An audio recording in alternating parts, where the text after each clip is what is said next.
if you want. They did win the toss and choose to bat, didn't they? Yeah, and I've already put that in. Yes. You're like me. I get off sometimes. Nothing. I was like, well, If I don't write it down as I'm walking off, most clubs. Well, the first thing I did when I found out Mm. was put it straight and create first inputs. Very good. Right. Okay. So I now need to.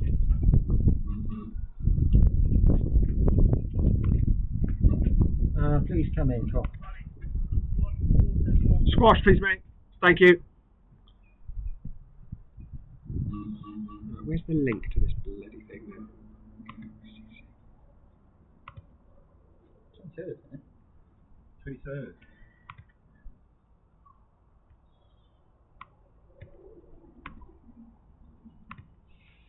Is that my one or was that your one? That's yours.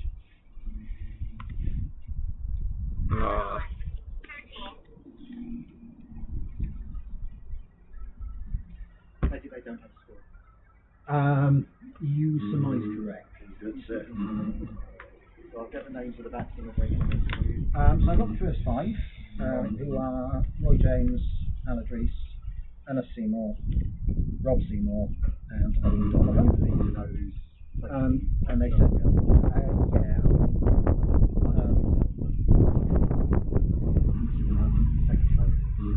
absolutely. You know what really short to it? Oh, in here it's lovely. The one thing that I will do is my usual little trick of tell that bit, and then shift it up again. Well, they're the spares, yeah. He's an organised boy, he's not smart.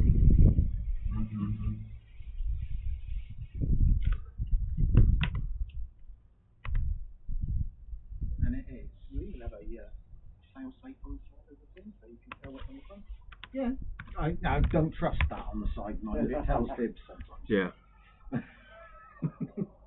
Sometimes you do have to ask people around the front because the side starts to come up with strange numbers. Right, I'll go get my car. Alright, go well, good sir. See you at 25.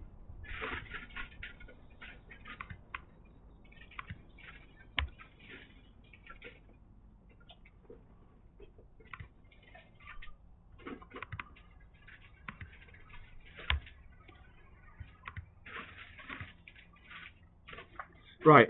This microphone, you know, it's got a mute button on it, right? Yes. Yeah. So it's like mute. That's on. That's off. Cool. All right. And the mic button to turn it up is that one there. So I don't know. So hopefully it works. If it does, it does. If it doesn't, so be it.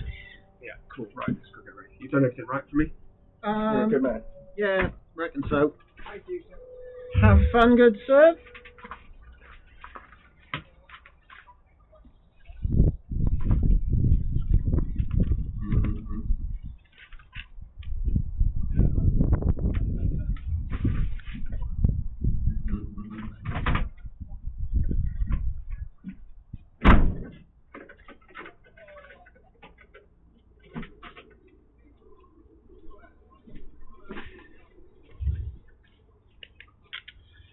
And welcome to the Broadsword for today's South Wales Cricket Association Division 2 match, or League 2 match, between Cowbridge First 11 and Drefach First 11.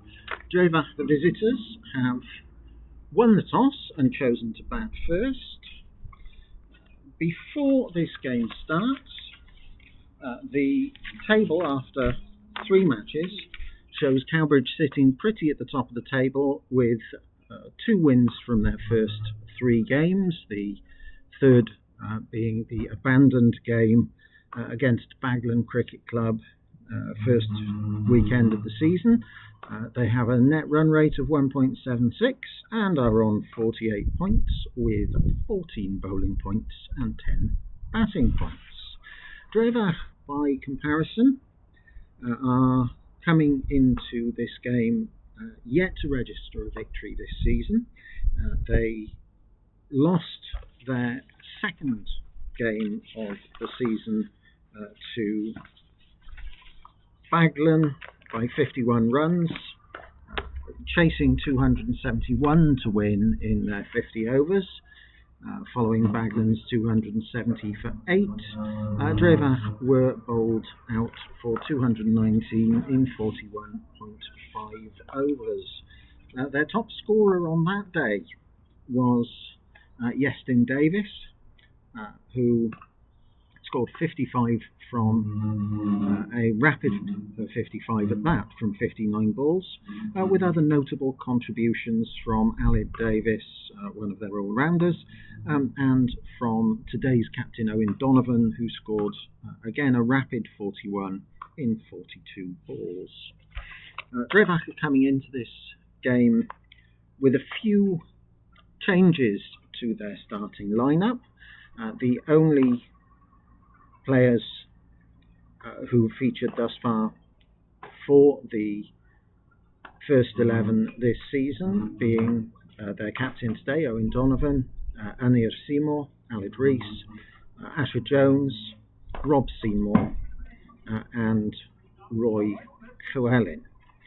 Other than that, Bakiyaraj Pavadarajan, who opened bowling for their second 11 last Saturday against Penlan in an abandoned game, steps up, as does second 11 player Kuan Thomas, under 16-year-old Harry Einan, and second 11 wicket-keeper Rhys King. Coming through loud and clear, sir. Can you hear me? I can indeed. Sounds like it's working nicely. Thank you, my friend.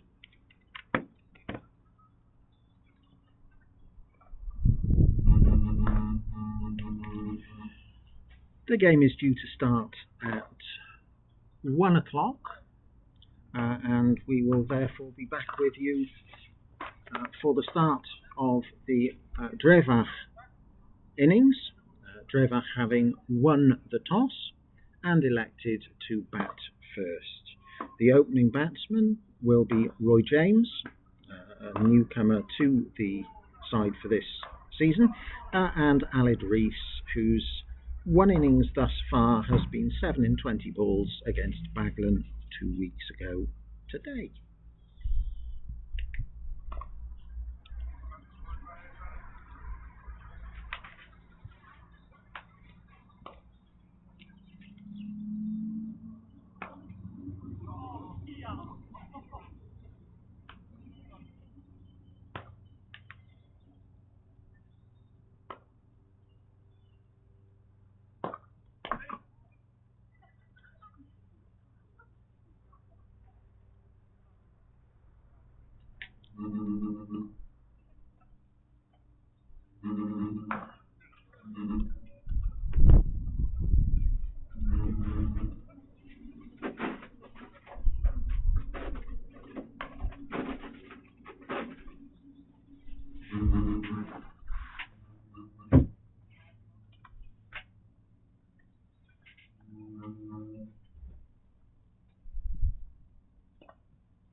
While we await the off, having run through the Drefach team a few moments ago, I'll just take the opportunity to run through today's Cowbridge first 11 team. Captain, as always, is the perennial Matt Smart, with Jason Fenn keeping wickets as he has done for the first 11 all season since joining in the closed season. Both of those Wales over 50s players are joined in the Cowbridge first 11 by the regular starting or opening batting partnership of Johnny Lowry and Rhys Jones. Sam Williams, who is likely to be batting at 3. There's then, in no particular batting order, Sam Russell, with his particularly effective and economical brand of slow bowling.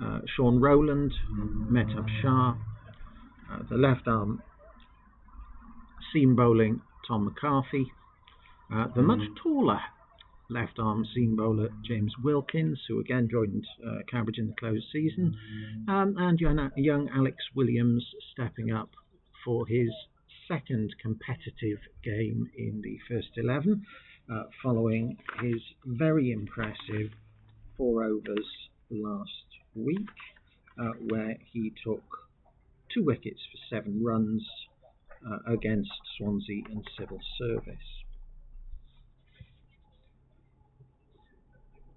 Thus far this season, the wickets are shared around between 7 bowlers.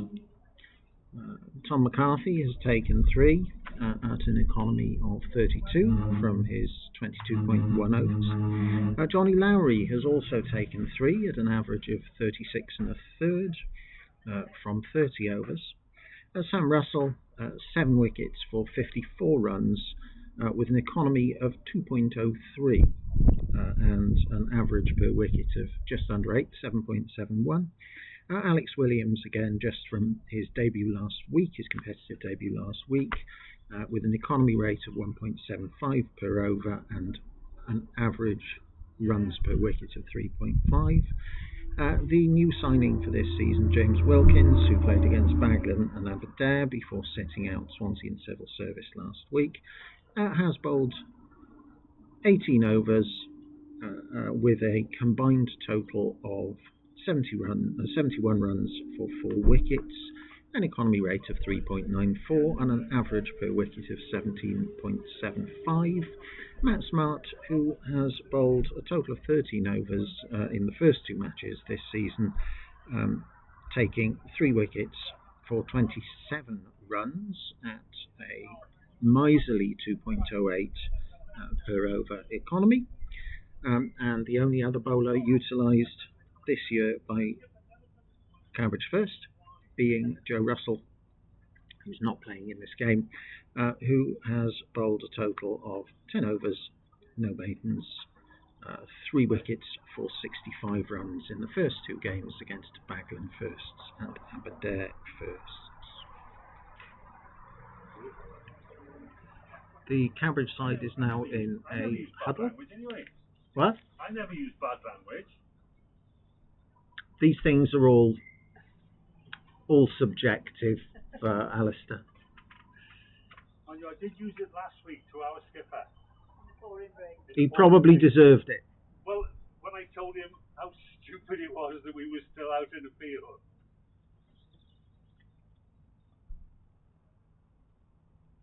I'm content with the result. It would have been a DLS victory anyway. Yes, yeah, but if he told us before the game that we were going out to get 9 points, he'd have been a bit more motivated about standing there in the pouring rain. Other than just thinking, why are we doing this? Why are we still here? Yeah.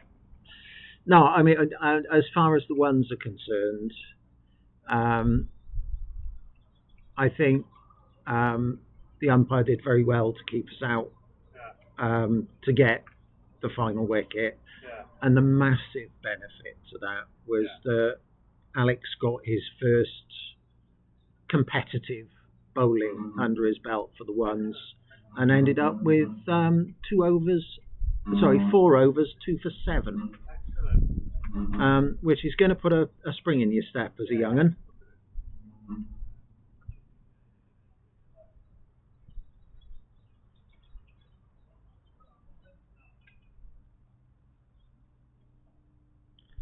I've been abandoned today. I'm all on my lonesome. No other scorers. Power might go to my head.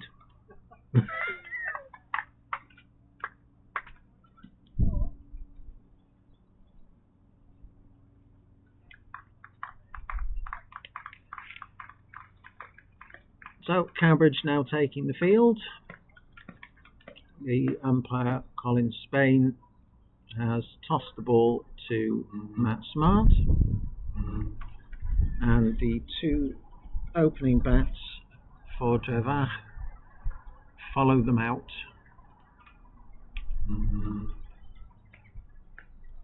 it looks very much as though, unless I'm mistaken, the young left armer Tom McCarthy is going to mark up his run-up for the opening over from the Bearfield end.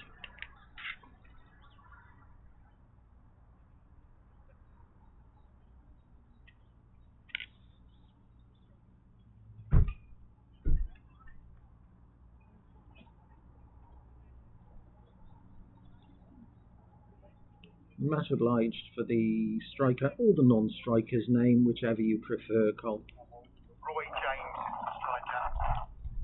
Smashing, which means Alid Rees, number 30, is at your end. Can't fault you. Thank you, sir.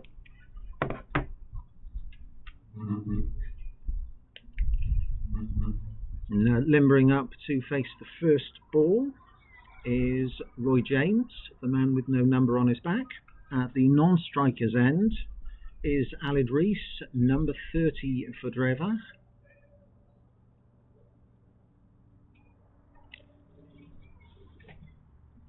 As McCarthy practices his run-up,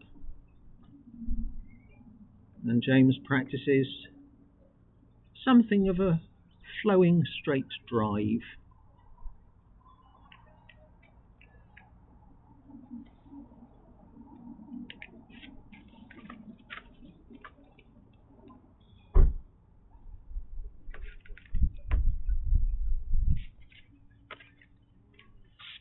You ready?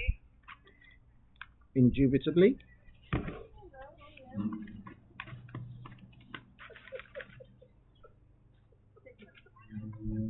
Excuse me.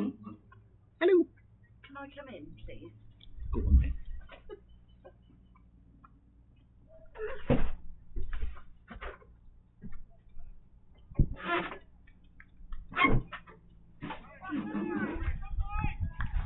Check them out. Those are Matt's keys, I assume, are they?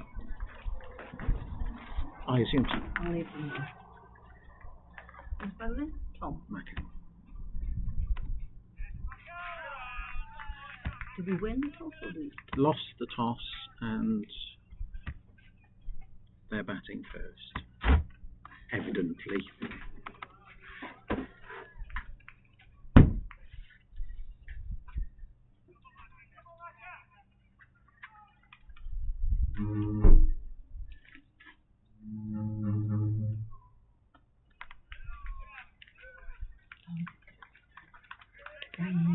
Lovely start so far to this over, joining up the dots nicely.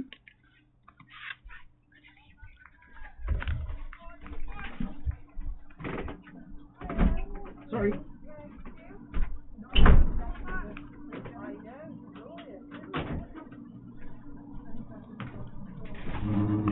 Yes, I'm here. And fourth ball of the over, Water down everything's back. Roy James gets bat on the ball, but a toe end.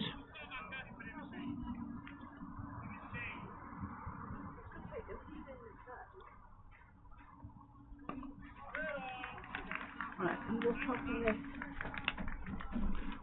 for His Majesty.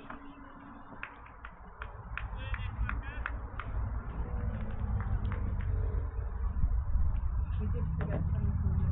Yes, I just said that.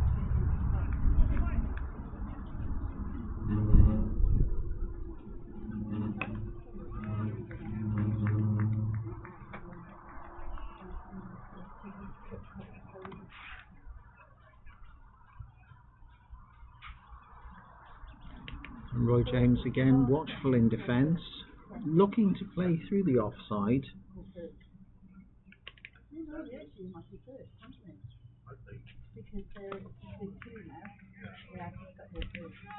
And the Cowbridge bowling attack commences with a maiden over from Tom McCarthy.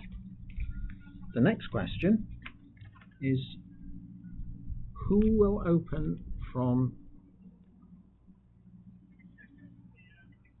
this end? It's going to be Johnny Lowry.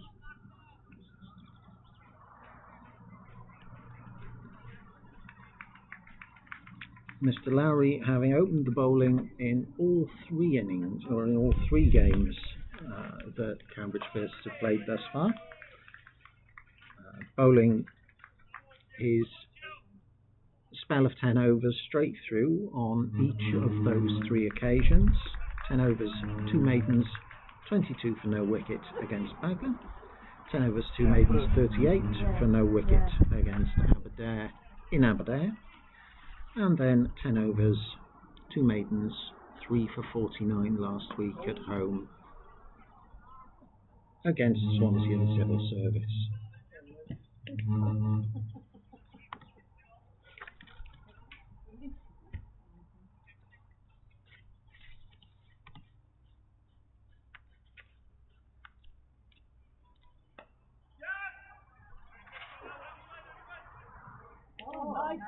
Spraying onto the leg side, snicked away and chased down and flicked back by Alex Williams, bringing Aled Rees to the bowler's end, to the non-striker's end, and Roy James back on strike.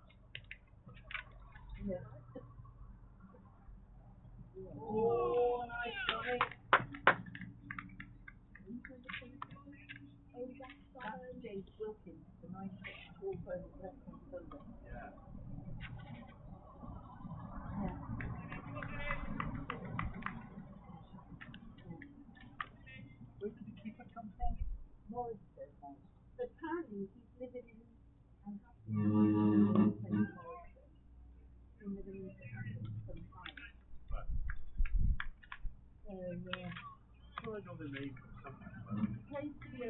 Wales over 50s firsts.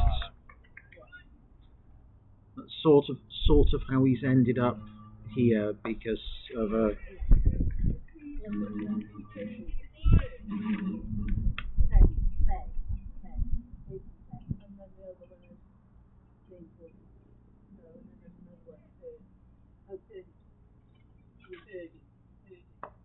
yeah, he's poorly at the moment, isn't he? He's done his leg in.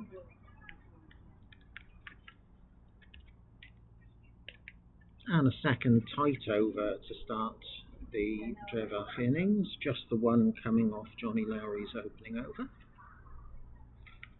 making the score 1 for no wicket off 2 overs. Aled Rees who will face the first ball of Tom McCarthy's second over on strike, has won from 2 balls, and Roy James yet to score from his 10 face deliveries.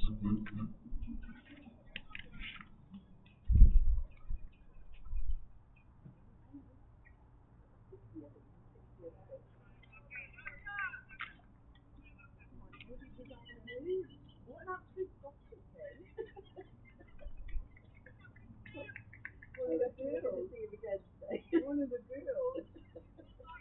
He's loving it.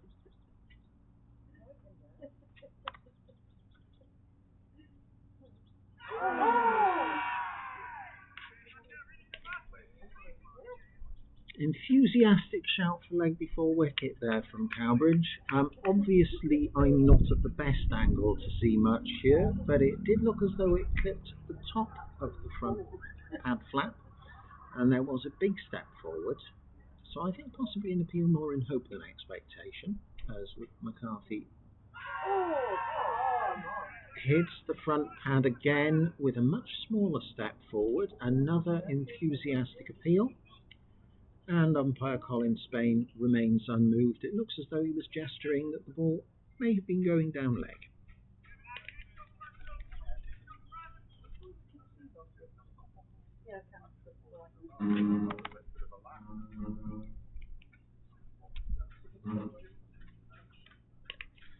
And a far less enthusiastic response to the ball striking the pad on that occasion.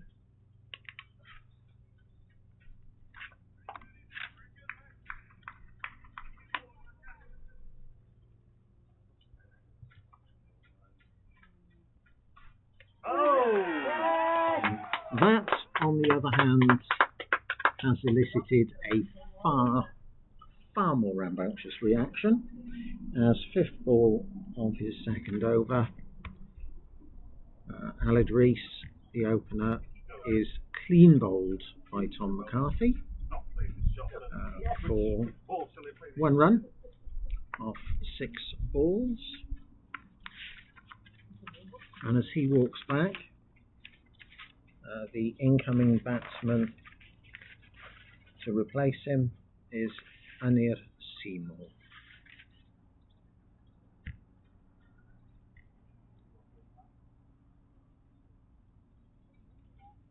As there's a change of umpires with 1 ball remaining of the 3rd over.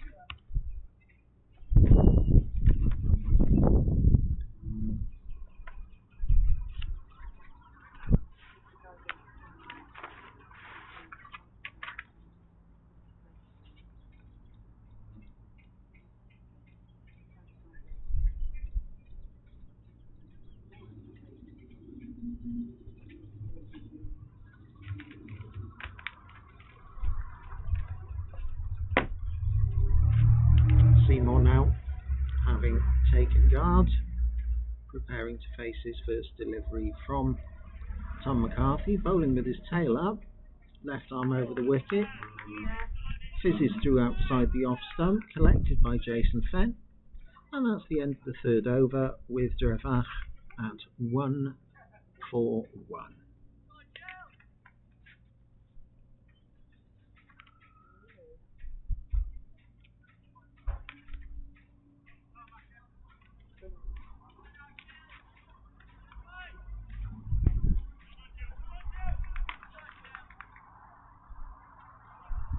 So the gauntlet has been thrown down now somewhat to Johnny Lowry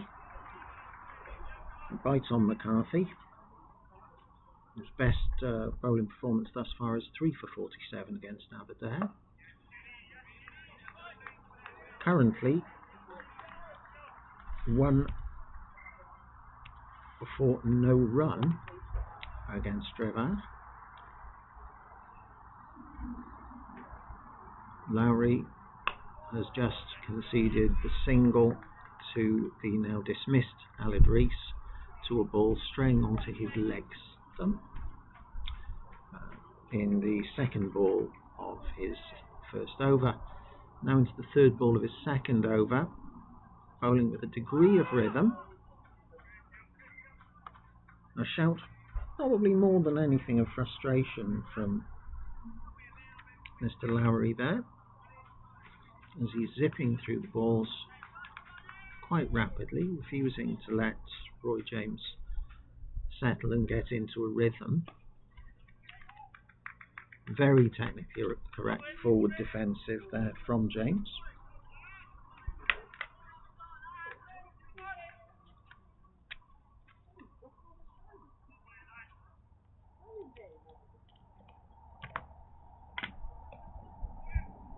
And with his 15th ball, James is off the mark, cutting it through the covers and returning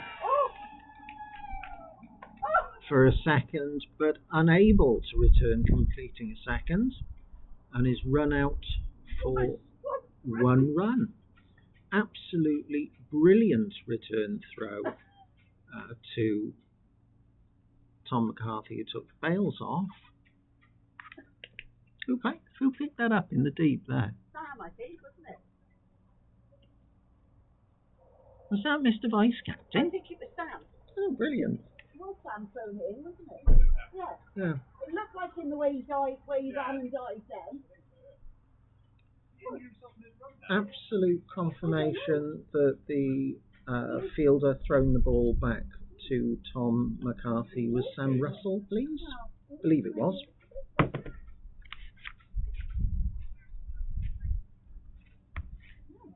Sam Russell. Fantastic, thank you, sir. Is that the second run or the Completed 1, completed? and he was coming back for a second. Just confirming 1 ball to come. Confirmed, 1 ball remains.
Over, Joe. That was the Fenny, wasn't it?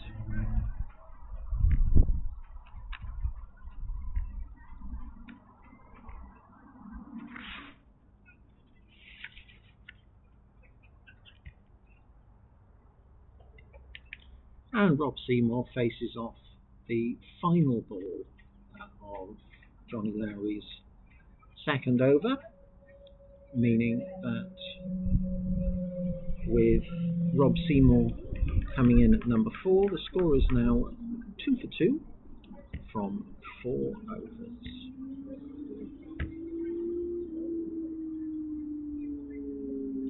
McCarthy now at the top of his run-up.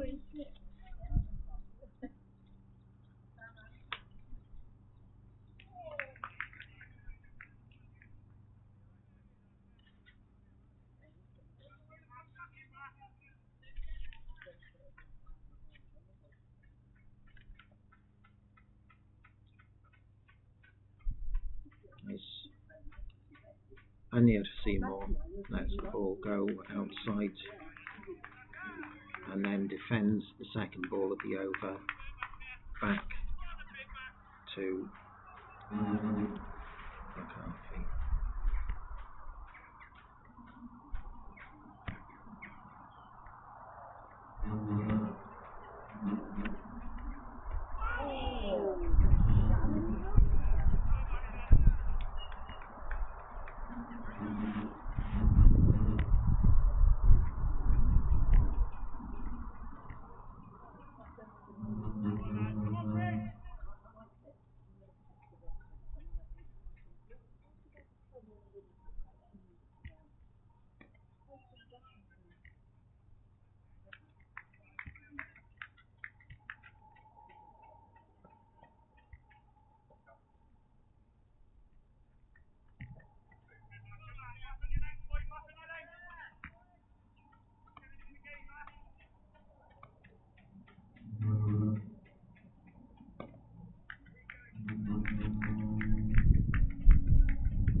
an awful lot of dot balls at the moment,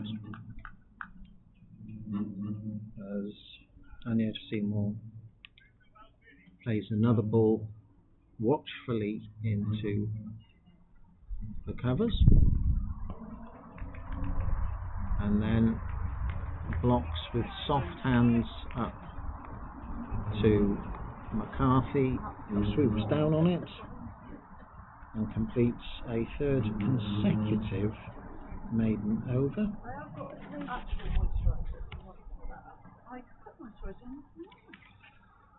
McCarthy's figures thus far being 3 overs, 3 maidens, one of which was a wicket maiden, no runs for 1 wicket. And Johnny Lowry now about to commence his third over, number 77. Delivering the ball, which beats the outside edge of Rob Seymour's bat. Jason Fenn takes off the bails for good measure, just to make sure that the batter knows that he's there, and he's got quick. Second ball dropped into the offside. When he comes on board, and I'll go for a walk. Yeah, Sam and Alex too as well.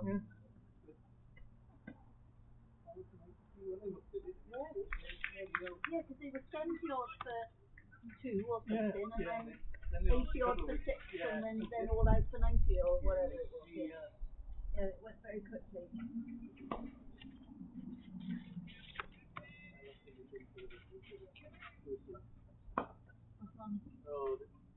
Leinster and Bordeaux final, European Cup. It is the final. Yeah. I was still early morning, maybe 24, 23 years. Lowry pushing one out a little too wide. And the Dragons were really close. That being the third run added to the total.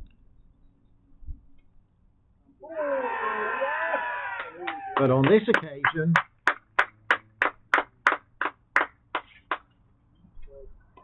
Mr. Lowry gets a number in the column that really counts in the bowling analysis. It continues like this.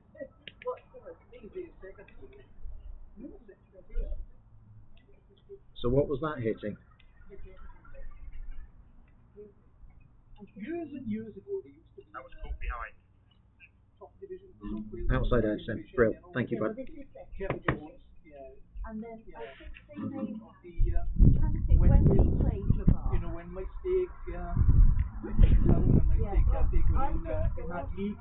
I think the last time we played Laval And with one legitimate delivery left of the over. How many balls can I? or was that no, that I think wasn't Jeff Laval. Jones started Just the one, sir. Simon Jones. The incoming bat is the Drefach first 11 captain, Owen Donovan. Yeah. The score of 3-4-3. We have definitely played it in the past, but I think it was the year that Brandy was captain and we were in Div 2 again. And then we got promotion that year, we went up to West, and I don't think we've ever played them in Div 1. So this has always been, yeah.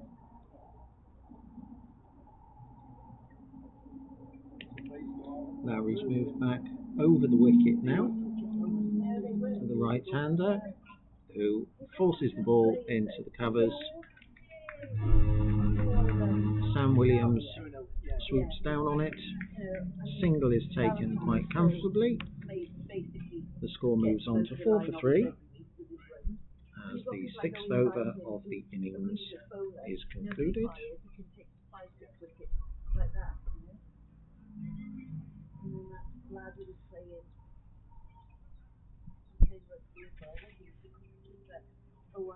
Now, Owen Donovan's already looking like a man who can very much handle the bat.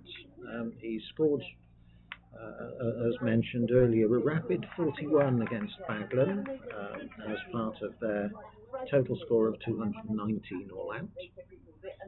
He's stolen the strike with the first ball he's faced, the final ball of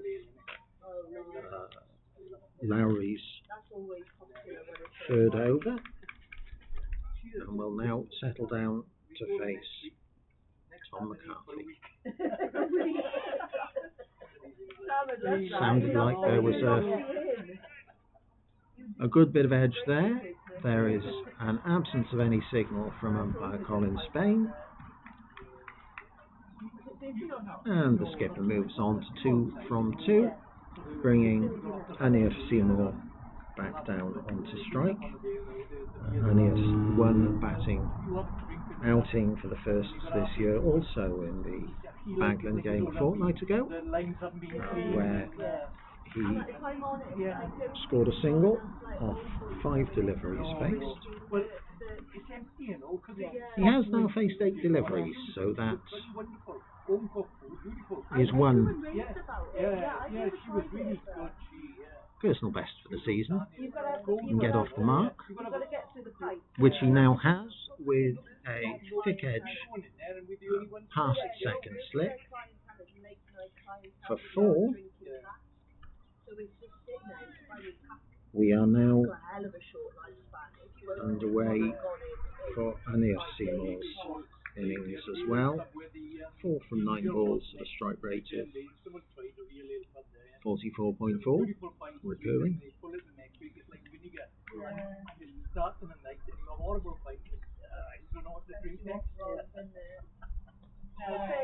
And a little Chinese cut down to the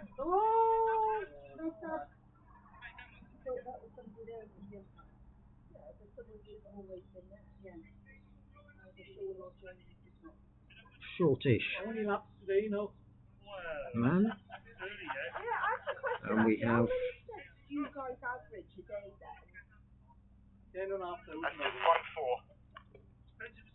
4 scores. Yeah, on a match day then. 30,000. And all of a sudden, Aeneas Seymour has gone from no runs from 8 balls to 8 runs from 10 balls, and now with another short, soft-handed shot outside on. He moves on to 12 runs from 11 balls. There is 1 to come. Cam had the right idea to run it right. Yeah. And this is somewhat making a mess of Tom McCarthy's previously utterly stellar bowling figures of 3 overs, 3 maidens, 1 wicket for no run, with 13 coming off that over. He now has a total of 1 for 13 off 4 overs, as Johnny Lowry comes on for his 4th over and the 8th of the innings, with the score at 17 for 3, and with Owen Donovan facing, having scored 2 singles off the 2 balls he has thus far faced, 1 from the final ball of Lowry's over, and 1 the first ball of McCarthy's.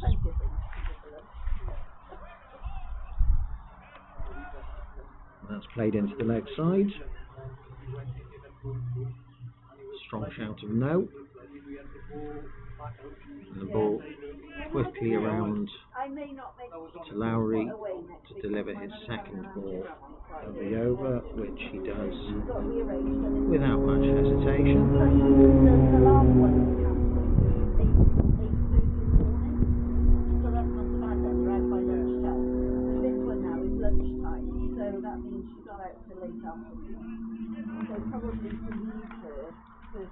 And the control is quite reasonable in relation to Lowry's See, if I could easily do that, I repeated guarantee and she'd be all right. quite languid But action, waking really. up at about whatever time and then falling over. Or, Wheeling around, and then I joining would the dots together. I'd be rushing back up. I'd have a phone call from Having thus far taken 1 wicket for 4 runs, with 2 balls left of his 4th and Cowbridge's 8th over of the match.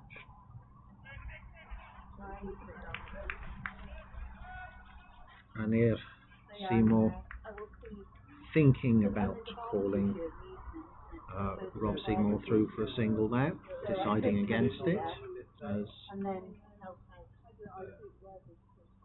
James Wilkins swooped in rapidly at square leg, and as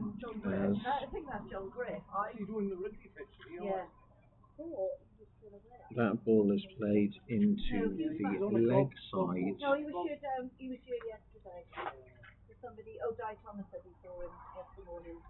That's another maiden Oh, it's Carson. bowled through. No, it's probably you. The first maiden by Yeah, he's got an orange hat. Johnny Lowry.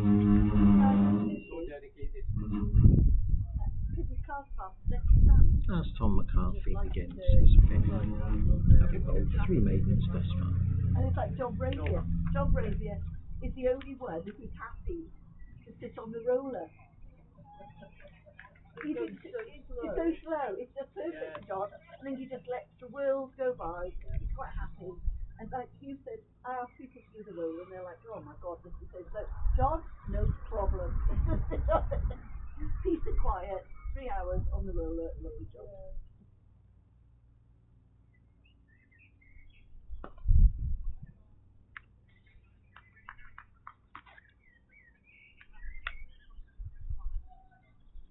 Well, that's why they no Joe Root.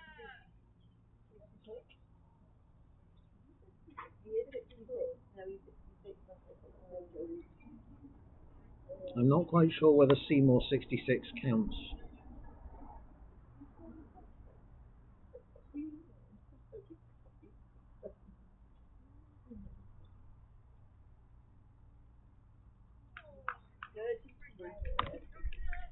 However, Sarah, I would say that you would probably see more of Route 66 if you drove more slowly.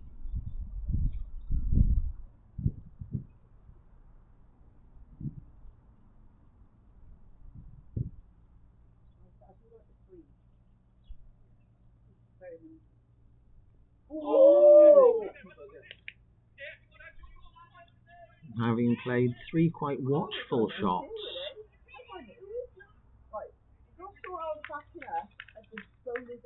Seymour then plays a relatively wild shot, aiming it towards extra cover, a thin inside edge, Chinese cut, ran away to the square leg, towards the square leg boundary, and they returned for 2 before a far more solid forward defensive shot off the 5th ball of the over. Don't move!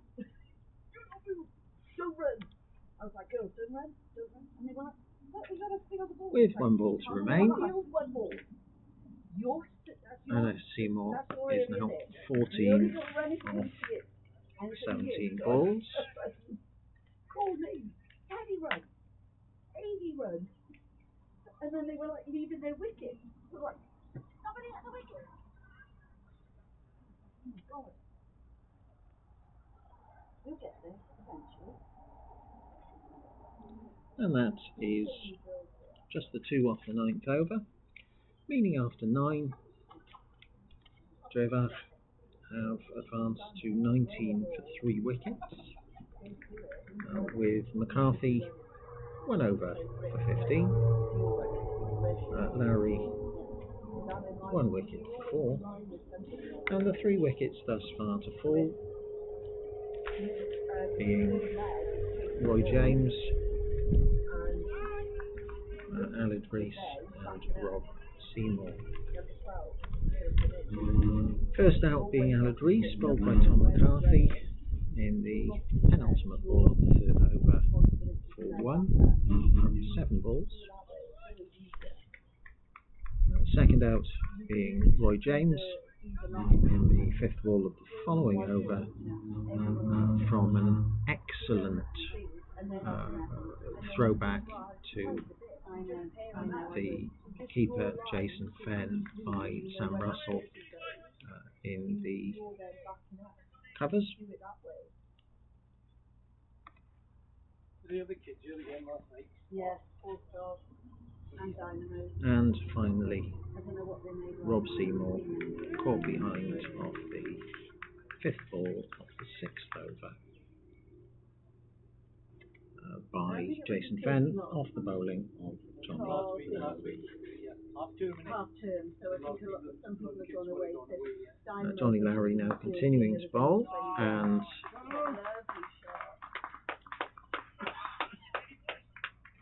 the captain smoking it for four straight down the ground. Yeah. I reckon he must still be playing from cricket and all that. Yeah. Ball back in his hand. Shouts of encouragement from the Cowbridge captain.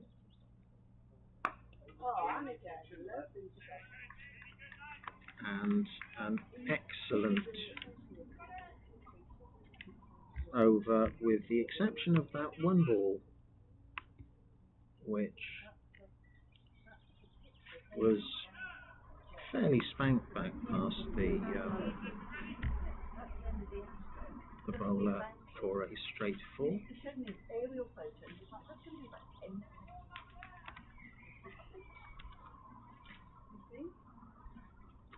Meaning that after 10 overs, Drefach have moved on to 23 for 3, with Anil Seymour currently on strike. I was going to say currently on strike on 14, but he pushes the ball into the covers and is called through for a single to bring Owen Donovan back onto strike, 6 from 14 balls.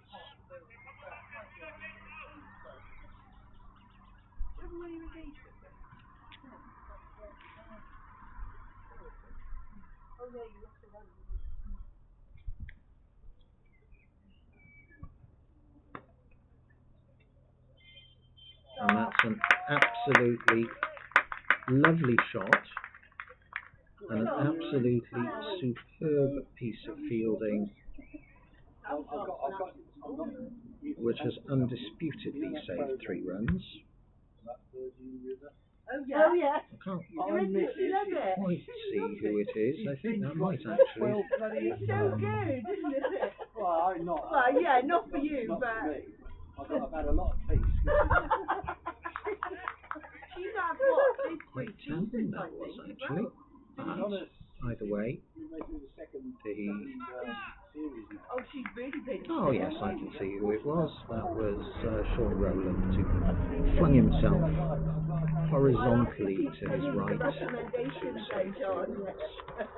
And Anil Seymour, I thought she might like the left-hander, plays out a dot ball to the equally left-handed seam bowling of Tom McCarthy, and then digs a fuller ball out from the block hole. Ball tossed to James Wilkins, who I'm sure we'll see bowling later on in this innings. Fellow left-arm bowler of slightly different stature, polite way of putting it, to Tom McCarthy. And cut in the air, but wide of point and in front of point. And Seymour, with that boundary, moves on to 19.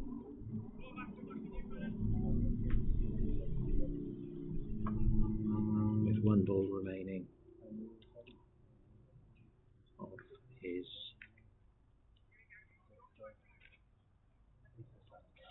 6th over.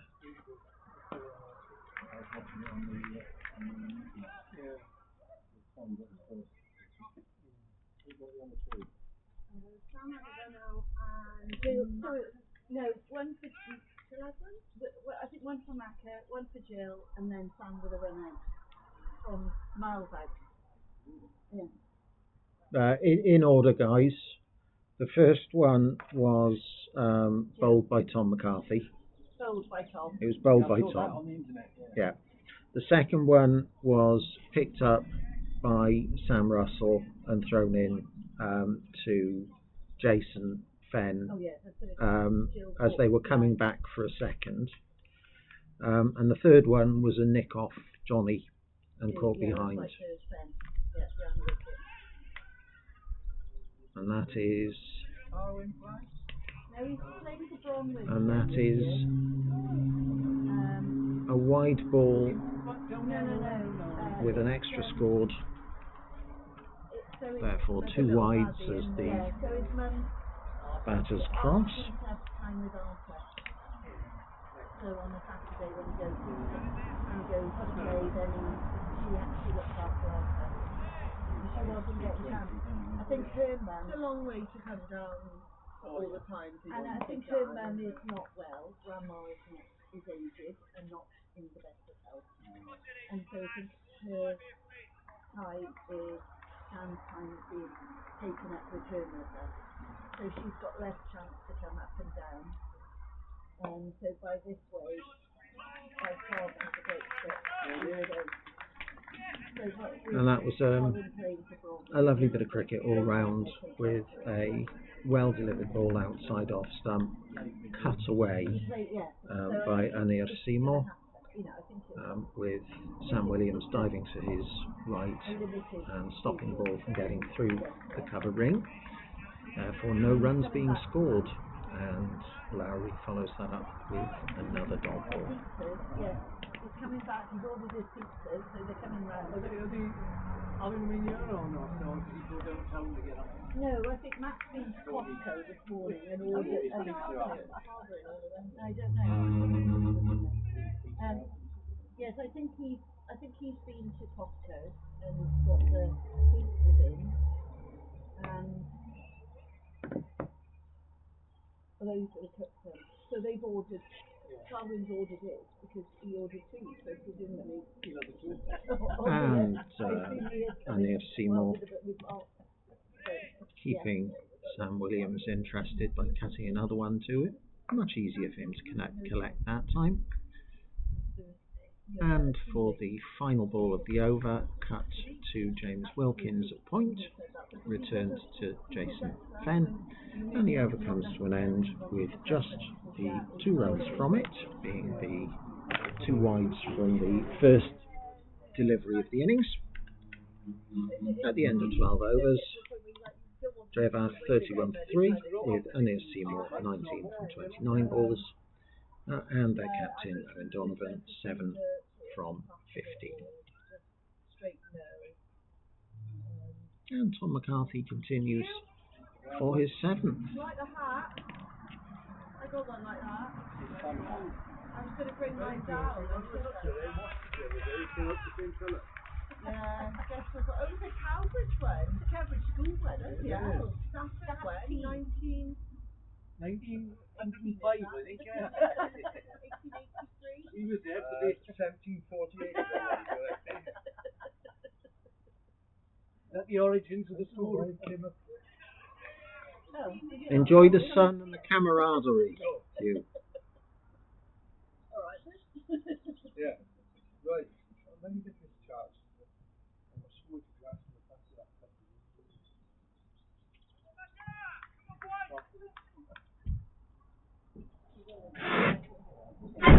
Hang on. I come in.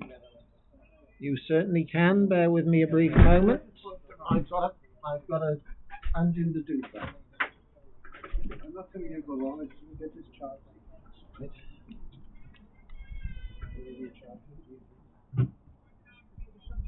Are you okay? How are you these days? Oh, middling to grim. Can't complain. If you do know the list.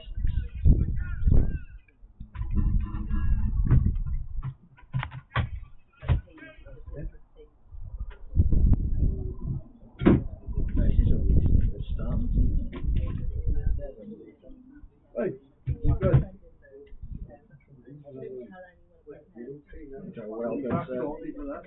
Right. Oh, let me know and I'll pass it through.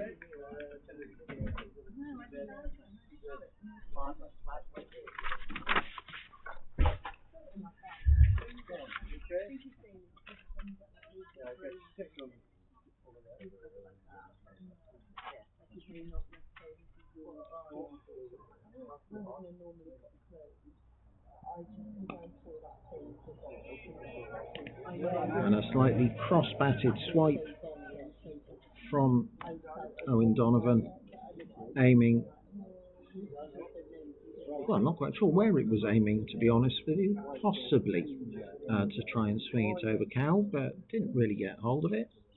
Runs to mid-on, and that completes another over and another maiden over for Tom McCarthy. As the score after 13 overs remains on 31 for 3. McCarthy now 1 for 21. And Lowry, as he begins his 7th over, is currently 1 for 10.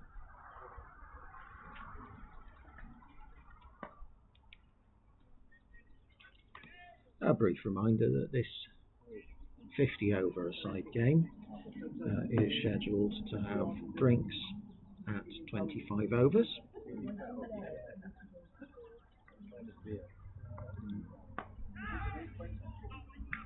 As the second ball of Lowry's over is cut firmly into the covers and stopped watchfully.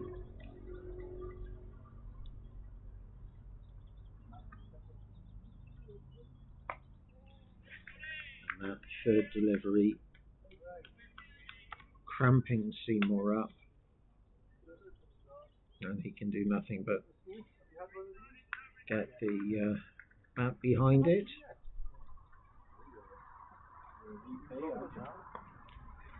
And another cut to point, which again is collected comfortably by James Wilkins, and the ball back in Johnny's hands to deliver his 5th ball of the over.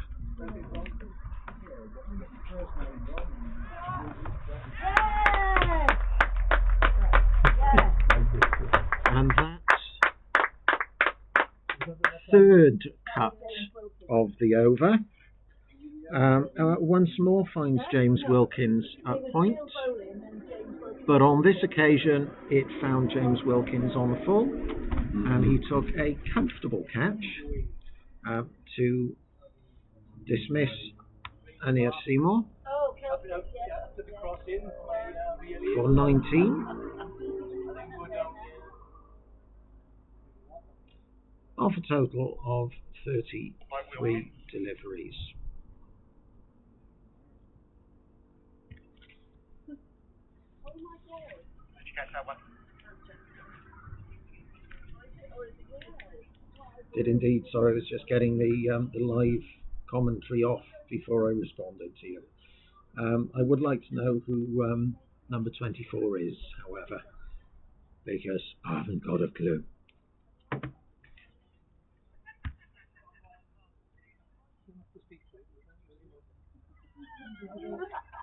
I'm going to go with Asher Jones or Harry Einan. Harry Einan. Harry Einan, thank you. This is the youngster.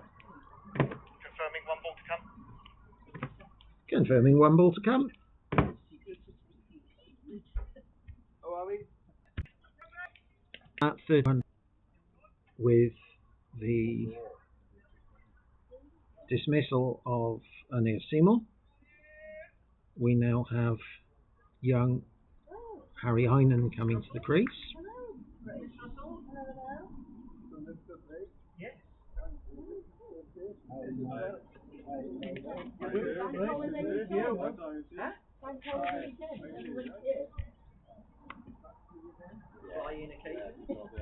Isn't that right, John? Just when you fancy it.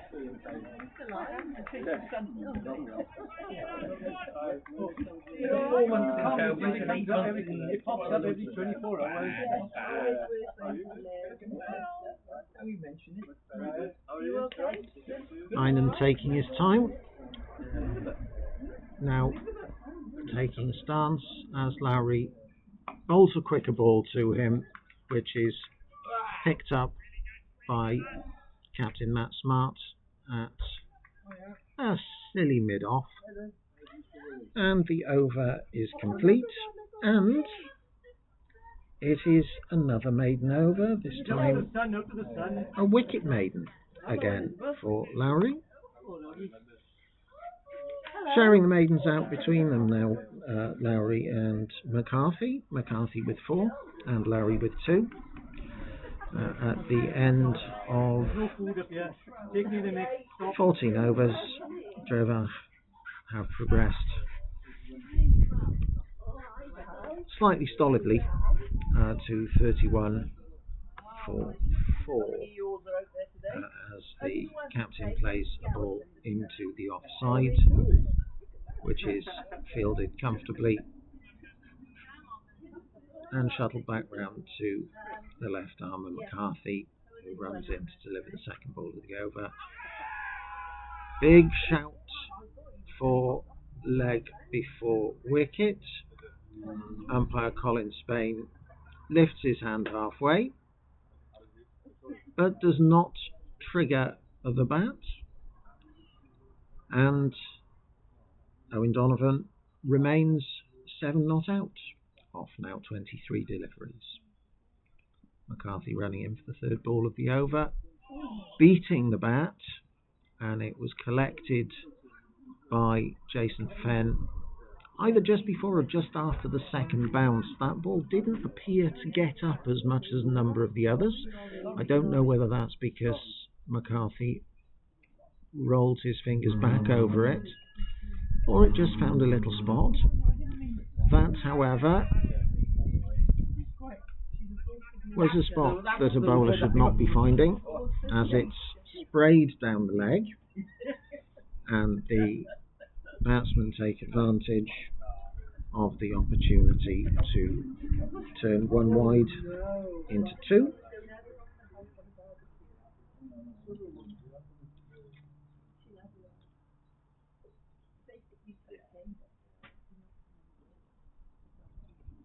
And with that 2 wides, extras are now only 2 runs away from being the second highest scorer in the innings, behind the recently dismissed Daniel Seymour, just caught at point by James Wilkins off Johnny Lowry's bowling in the last over, the 5th ball of the 14th over.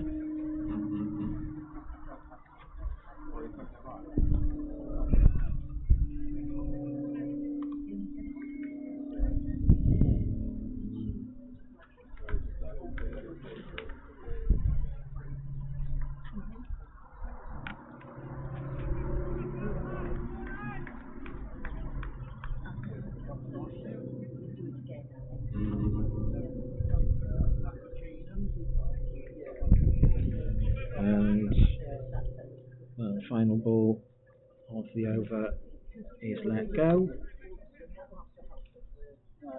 and at 15 overs, Drefach now are 33 for 4 wickets, with Captain Owen Donovan on 7 from 24 balls, and Harry Eynon yet to score off the 4 deliveries he has faced thus far.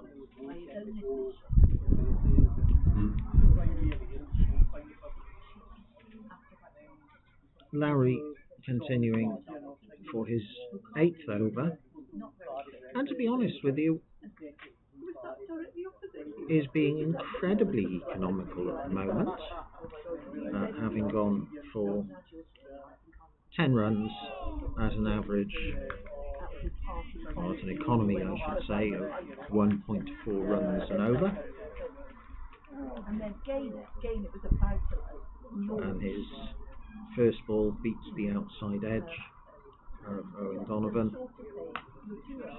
The second ball, however, finds the middle of Donovan's bat.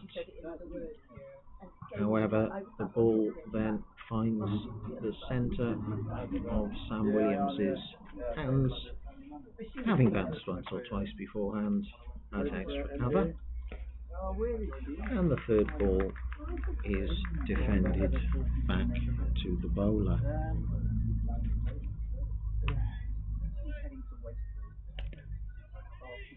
I was going to say.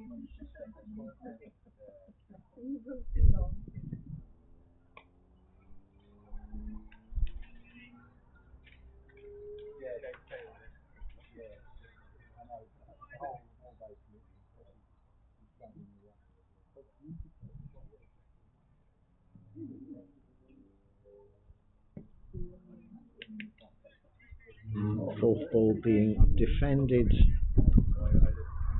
with the full face of the bat, and the fifth ball thumping into Donovan's pad, evidently going down leg because there wasn't even the slightest of appeal by anyone on the pitch, and the final ball being defended back to the diving Lowry, who collects it off his own bowling. Another maiden over is concluded,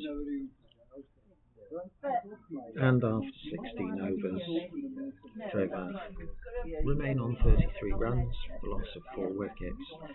It really is now, I think, a case of rebuilding for these two bats, because both must be aware of the fact that there's another 34 overs to go. There's plenty of balls to face.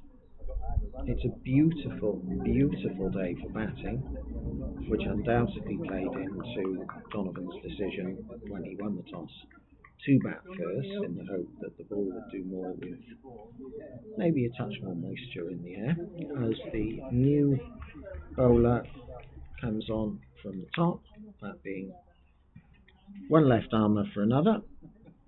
This is James Wilkins, whose first ball is defended away, pushed away by Harry Einan.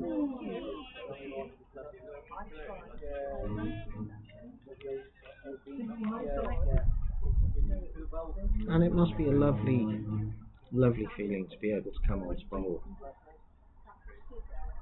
with two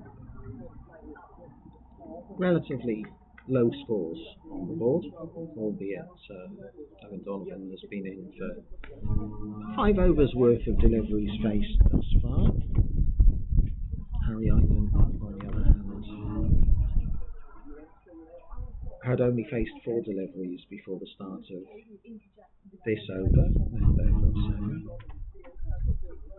and is yet to score. And that ball has beaten the young man all ends up. A generous man would say that he played some form of drop hands leave inside the line.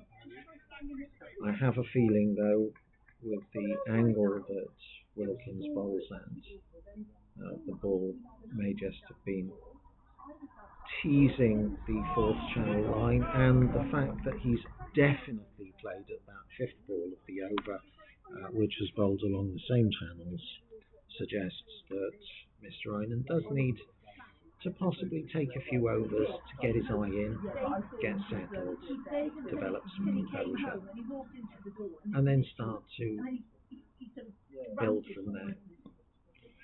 He's helped the ball around the corner now with the final ball of Wilkins' first over, which does rather spoil Wilkins' potential for a maiden, and moves Drefach on to 34 for 4.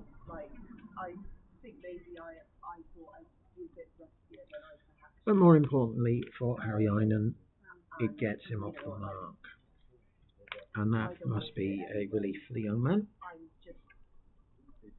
bowling hard at the 30. Lowry continuing Yeah, but it's not. It's a from the developmental for nothing so it's only their first year playing hardball. for his penultimate over, and I think I'm now fairly confident in my assessment that he's likely to bowl his full 10 over spell through as the first ball is let go outside off stump by Harry Einan, who plays a technically very correct forward defence, high front elbow, head over the top of the point where the ball made contact with the bat, angled down into the ground, and then as Lowry strays onto the leg side, he flicked it to square leg where the diving Wilkins stops it athletically in the field. Alex Jones can't play. The fourth ball pushed into the covers where it's collected by He would not be. Sam Williams. And Alex Horton's with the county. So apart from that, he nailed on. Tosses the ball to Sharp. Sharp back to Lowry, who runs in, bowls again, and this time it's turned around the corner and it's bisected the two fielders. And a single is scored, moving him on to 214 deliveries. Tied with the golf bunny. Presentation his job. And Donovan's brought back onto strike on 7 runs. Yeah, you can see he's in the first team today. A little confusion there between the two batters as athletic fielding off the final ball of the over causes the non-striker Harry Einan to set off, decide against it, and return to the safety and security of the crease at the non-striker's end.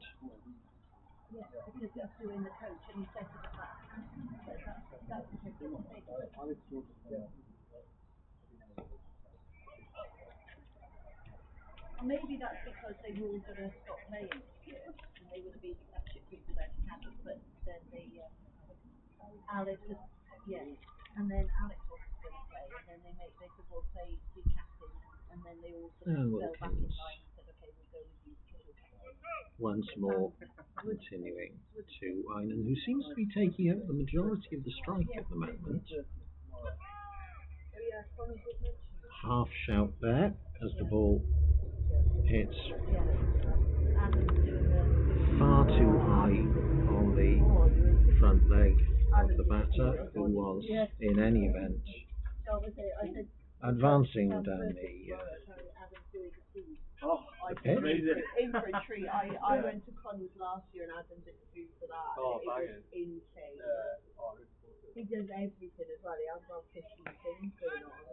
And a flaying drive, almost Caribbean in the flourish after the impact by Harry Einan, which again is stopped comfortably in the covers as Cowbridge continue to join the dots. And as I say that, the ball is sprayed, I should say, down leg side, and another run is added to the total. 36 for 4 from 18.3 overs. Einan now having faced 18 balls for his 2 runs. His captain at the other end, Donovan, 7 from 31. Yeah, that's what he said. Renaissance founded. And a solid forward defensive as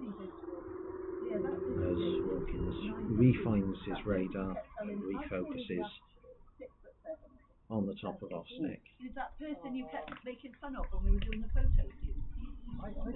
The back row. Yeah, I thought. Yeah, I vaguely remember that. A bit like Lewis Fennell. Yes, yeah, a little bit. And again, the ball Yeah. strays onto the line of middle and leg, and it's turned around the corner for a comfortable single for Harry Einen.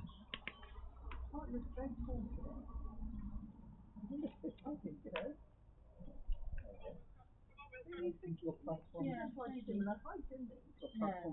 Yeah, he's kind of not being the tallest person, isn't he? He's only 6'4".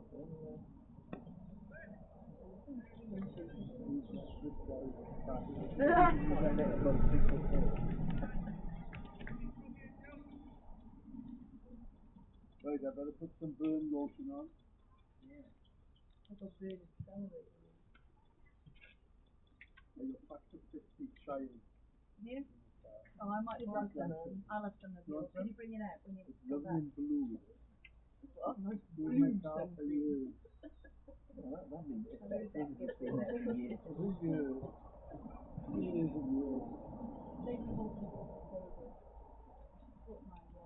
It's a real opportunity for this young man, I think, Harry Einen. He's got a significant amount of time that he could theoretically bat. As Lowry comes in to bowl the first ball of his final over, and Einen pushes it out to point. 10, 15 overs.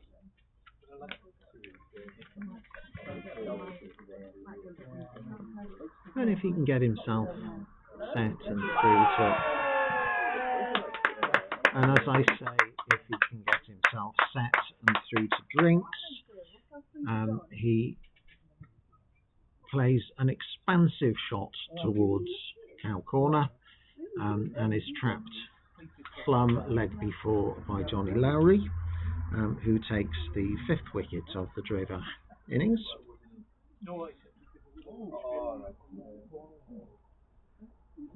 And Einen trudges off to be replaced.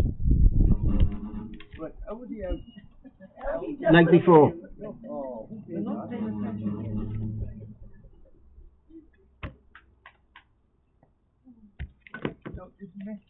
By the batter, the new batter is Reece King, who is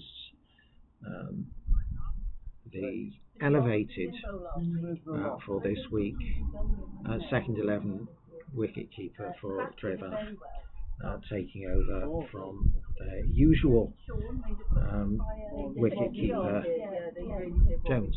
Chuck us over 200. Yeah, they did a very good job. Where's Martin Bevan, Billy? Yeah. He on holiday Noted, somewhere? thank you. in his resort. His resort. Oh, very nice. I didn't realise he'd come on that He way. didn't take you with him, Yeah. Phil. No, the attitude don't go that. You've got to remember that. I tell you what, it struggles to get the bridge end on time from call. It was 20 minutes late. Struggled to get up Crap Hill. Well, one broke down in Cowbridge this week. It was And All Reece King faces his first ball with a comfortable defensive shot into the offside, and then leaves the second ball, which is wide outside off by Lowry.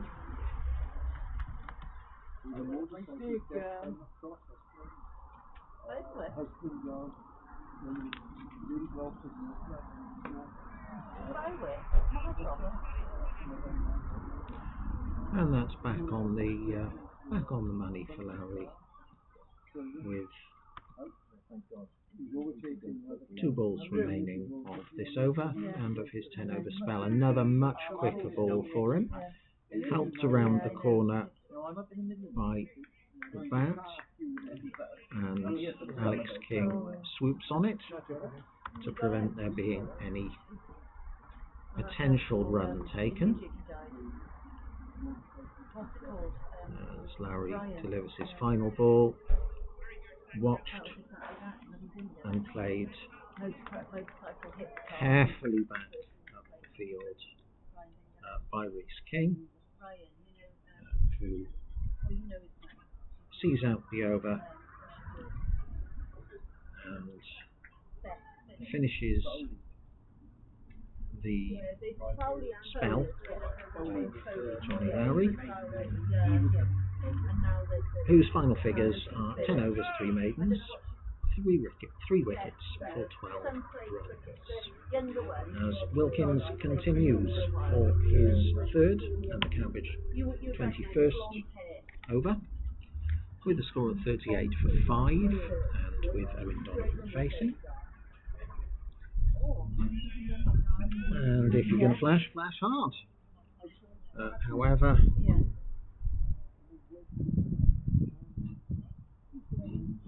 I wonder sometimes whether that man Williams is everywhere, because now he's a backward point, stopping that ball from going for any runs. There's now a hugely enthusiastic appeal by James Wilkins, bowling left arm over to a right-handed batsman. Always difficult to get a leg before wicket decision in your favour when you're bowling left arm over to a right-hander, because the umpire needs to be sure that the ball is pitching in line with an impact in line, and it will be going on to hit, and it's usually a question around whether or not the ball was in fact pitching in line, or whether there's a potential that it may have been going on to miss the stumps. And that was a very, very quick call by the non-striker Reece King to call his captain through for a bye.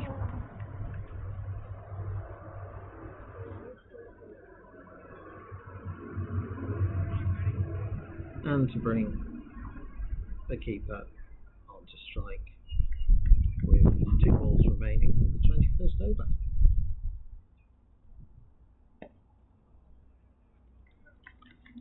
There do seem to be a couple of little demons in this pitch, right? Because there's a couple of balls now that are pitched outside the off stump at the Glenarthen end, or with the bowlers bowling from the bare field end, that really have kept quite low.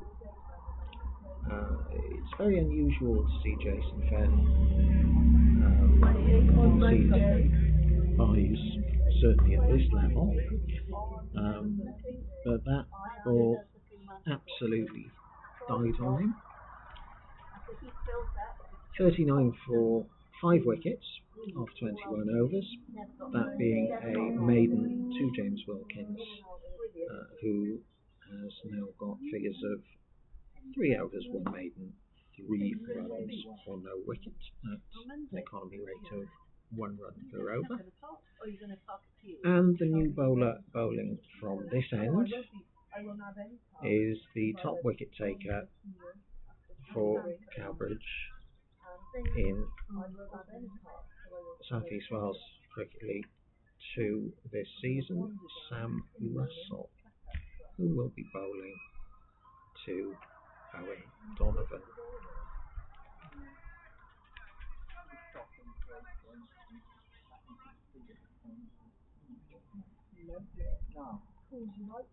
I went in yesterday, it's quite nice actually.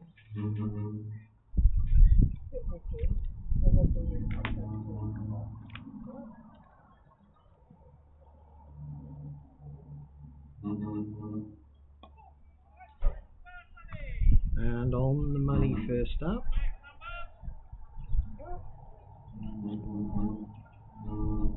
Donovan with soft hands drops the bat on it. Neither bat thinks about moving for a single.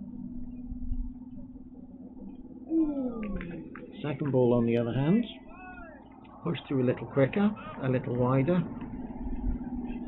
A flamboyant cut, a lack of contact, except with the ball slapping into the gloves of Jason Fenn.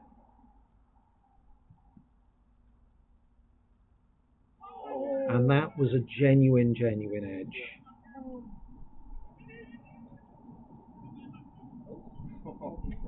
A little bit of bodyline fielding with King taking evasive action at the striker's end.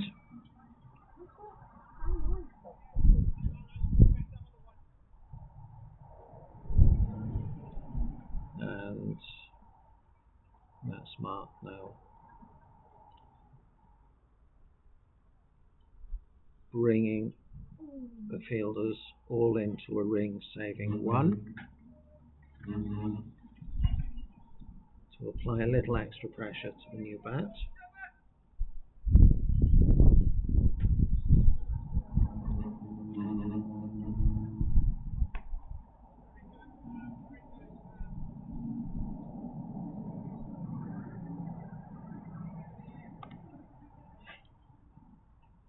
Last ball of his first over now.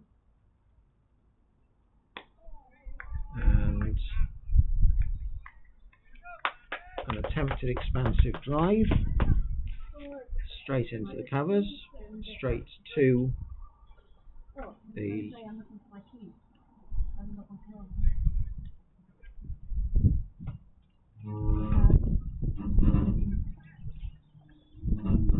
cover fielder, and as a young lady runs on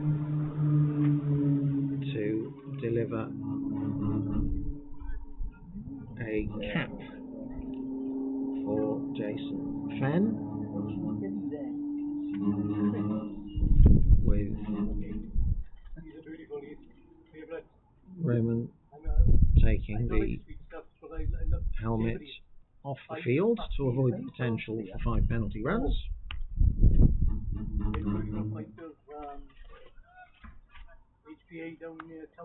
Wilkins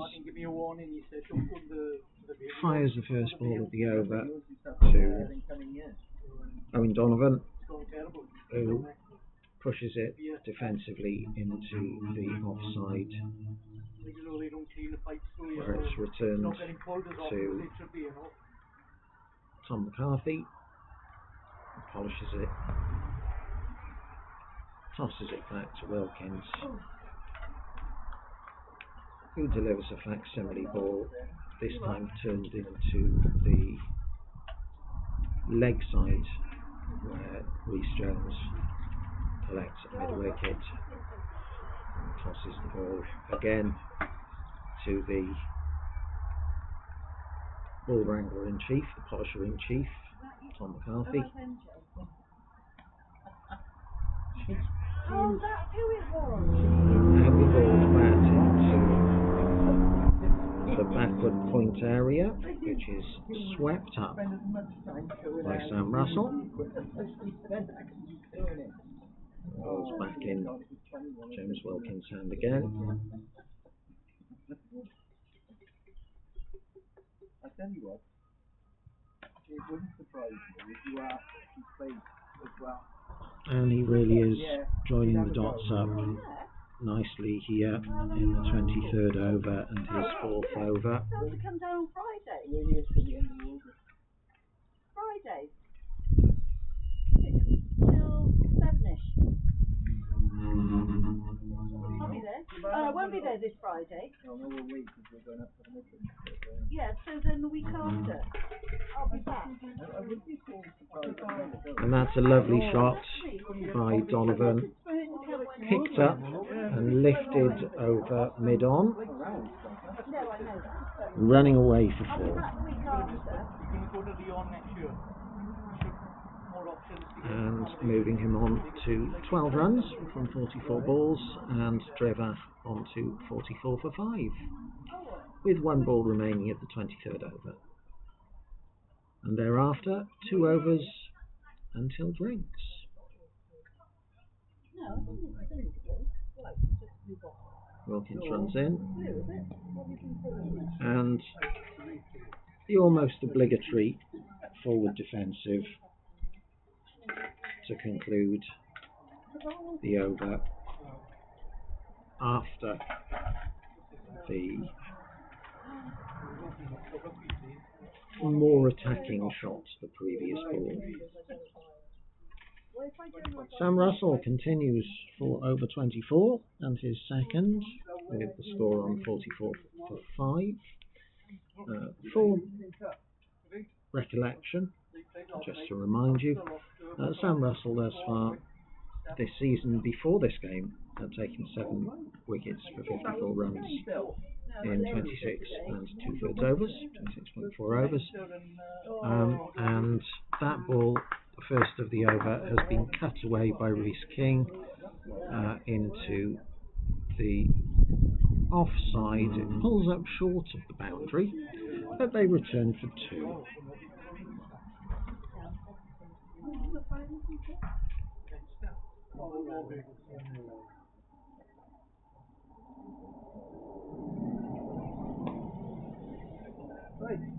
And you do sense that if this weather continues, it's likely that the outfield is only going to get quicker.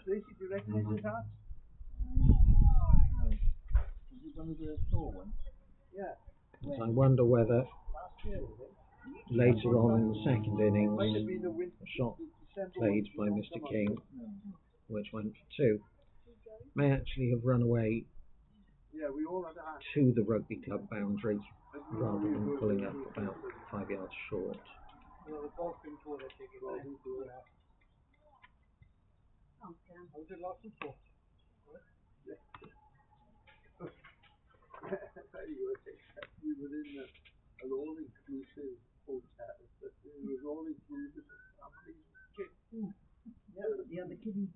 King is still crowded by fielders. A ring on the offside with a slightly backward point. A point who's just picked up the ball, it having been cut to them for the end of the over. A further 3 in the line before the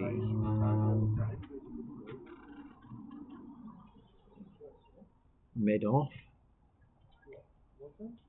and then a slip, the keeper obviously, and just the 3 on the leg. However, if it is 3 on the leg protecting Sam Russell,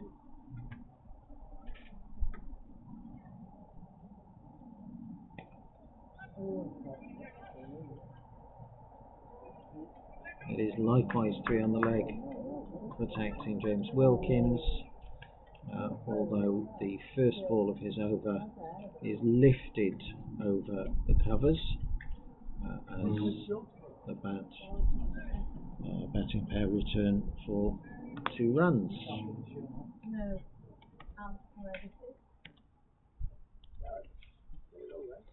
And Drefach moved to 48 for 5 with 5 balls before drinks. Donovan defends that ball into the offside where it's collected, but extra cover by Matt Smart tosses the ball back to Wilkins.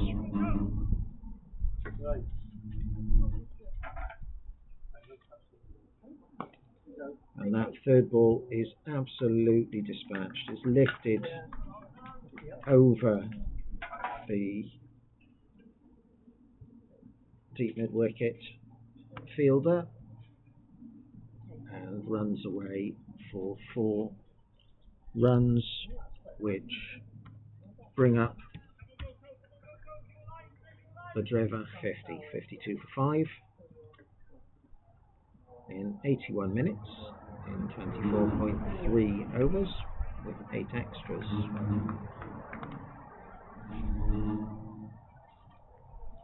Drefach scoring currently at a run rate of just over 2 and over at 2.1 per over. And you start to think that a lot of the weight that will be borne by their innings will be borne by this man who is currently facing James Wilkins, by their captain Owen Donovan, who is certainly in now. He's on 18, but he's faced, at the end of this ball, will have faced 50 deliveries. So certainly should be seeing it well enough. And that's dug in short by Wilkins, cut into the cover boundary, and over is called by the umpire, and that is drinks.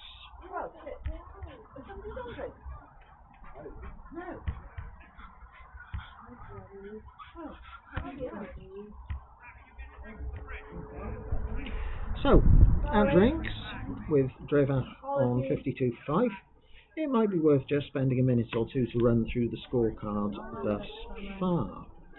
Drefach, first 11, captain Owen Donovan, won the toss and decided to bat first to set Cowbridge Cricket Club a total to chase. They opened with Roy James and Aled Rees, and the first bat to fall was in fact Aled Rees, bowled by Tom McCarthy for 1 of 7 balls in the 3rd over. The following over, Roy James also fell for a single, in this case off 15 balls, and in this case run out, trying to come back for a second run off the bowling of Johnny Lowry. The ball was punched through the covers, was collected by Sam Russell, and was thrown in arrow straight to Jason Fenn, who broke the stumps with Donovan short of his ground. Thereafter, Rob Seymour was caught behind by Jason Fenn off the bowling of Johnny Lowry in the 6th over, with the score then at 3 for 3. There was then a small rally by Drefach, a partnership between Donovan and Anya Seymour, the number 3 bat, before Anya Seymour fell with a score on 31 in the penultimate ball of the 14th over, cutting the ball to James Wilkins at point. The final wicket to fall then in the second ball of the 20th over was young Harry Einan, who was trapped leg before wicket by Johnny Lowry in his final over. We will be back shortly for the second half of this innings, however long it may last. Hello? Are we all okay? I think we're absolutely fine. You can count to 6. Most of the time. Well, let's put it this way. Nothing's not gone to 6, and nothing's gone beyond. Of course I have. Thank you. Of course I have, good sir. Lovely weather out there, mind. It's quite nice being too surly sometimes. You can. I'd be happier if I had someone to bounce off. Yeah. But I have a feeling that the reason they haven't brought a scorer is because their scorer might be playing for them. I probably got you missing today. Well, like I was saying, so they have, I think, 6 players who've played for them in a first 11 match so far this season. Yeah. of those, I know one of the openers said he's going to be placed for the second. Aled Rees, who was the first one out, had played for the first. The number 3, who was the one who was caught at point, played for the first. Their skipper, who's the lad who's playing quite well, has played for the firsts every time. Rob, who's out already, has played for the firsts. And there's then basically, well, there's one other who's a bowler. What's the wicket like? Batsman? Is it swing a little bit?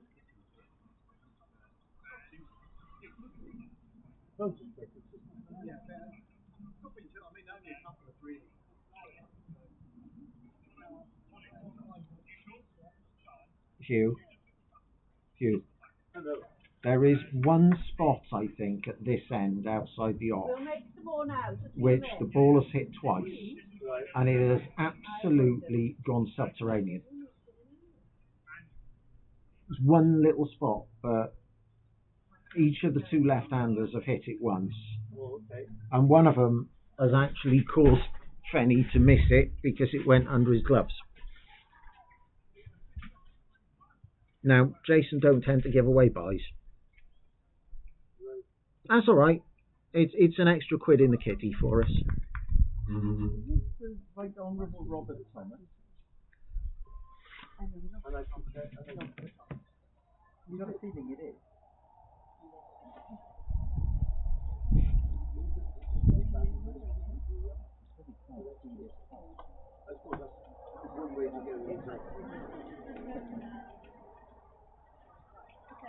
Rob. Sun must be out, the hat is on. And the lunch break is over. Reese King is ready. Are you ready, Thora? Sam Russell has the ball in his hand. And the game is about to get back underway. That's a very quick first ball pushed through by Sam Russell. And Jason Fenn again, making sure the bat is aware of his presence by whipping off a bail. And Reese King plays quite technically correctly. And a nice high front elbow back up towards the bowler of the second ball of the over.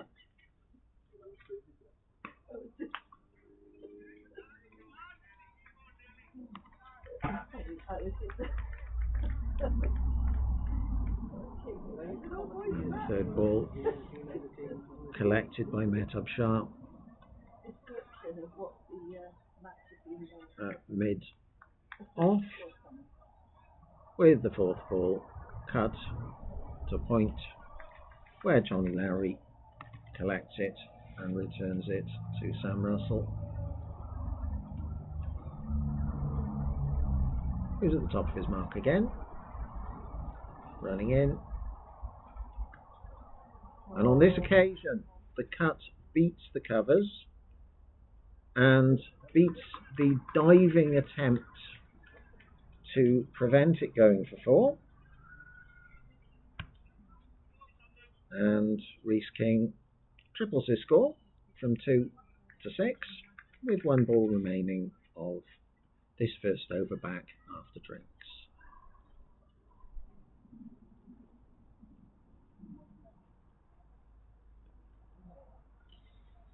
And that is probably more of a immediate post-drink shot than the first few balls.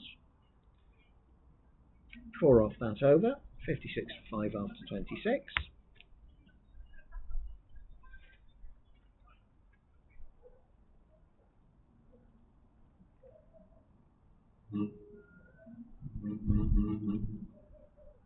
And I suspect we're going to see James Wilkins continuing from the bare field end, as indeed he walks back to his mark, ball in hand, having tied his shoelaces.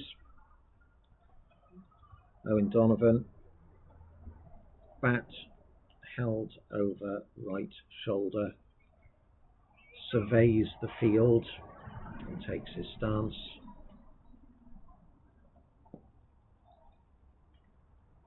A touch pugilistically, it must be said, however, having so done, plays a delicate shot into the leg side for no run.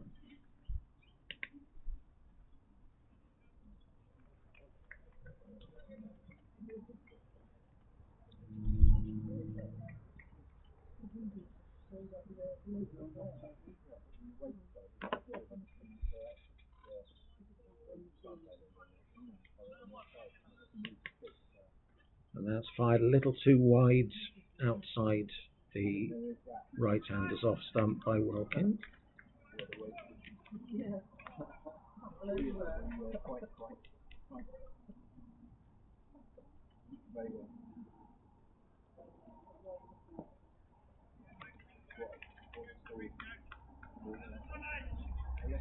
Oh, 3 runs. They were miles behind as well.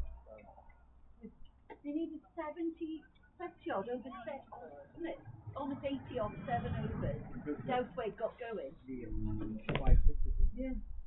And they lost by 3 runs. Last night, the morning. Yeah, they did it. They wanted 13 feet. Yeah.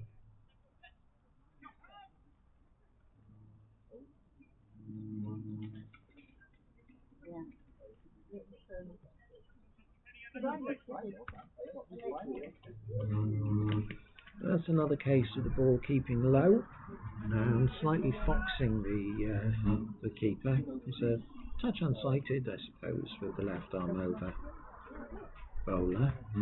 It's the second bye of the innings.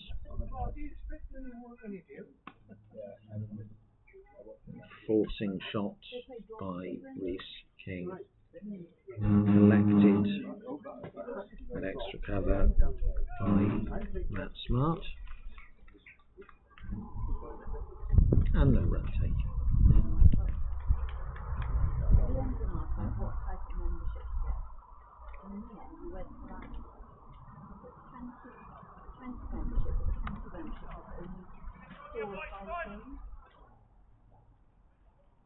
Let's go with that. And if you draw, then you can just pay the fiver and go in.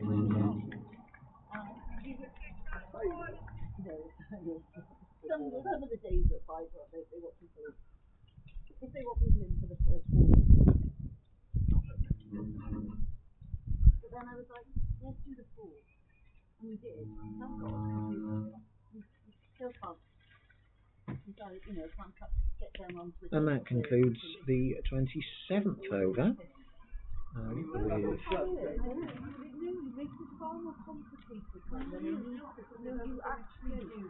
Just the 1 run credited to the bowler, that being wide, and a single bye from the over, taking Drefach from 27 overs to 58 for 5. Sam Russell starting off his over.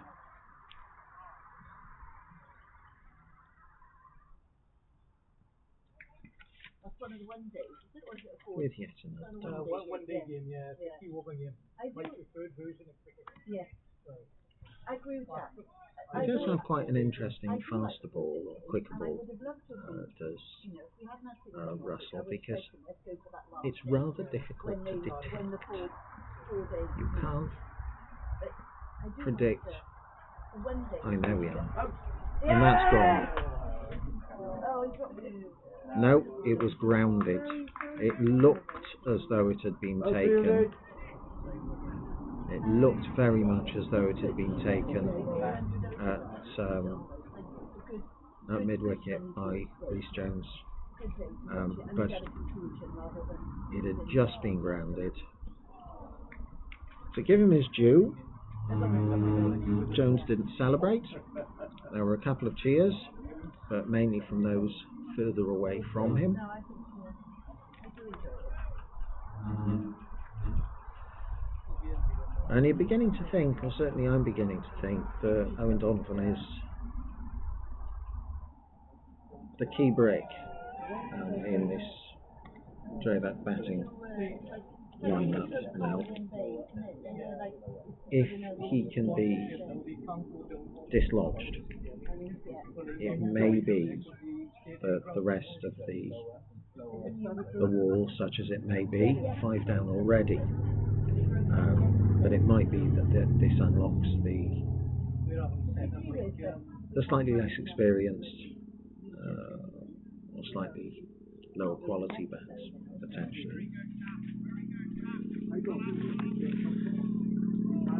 And that's a maiden, but could have been, with that third ball of the over, which was very close to being taken by Rhys Jones. Sam Russell now 4 overs, 1 maiden, no wickets for 7. Could so easily have been 1 for 7.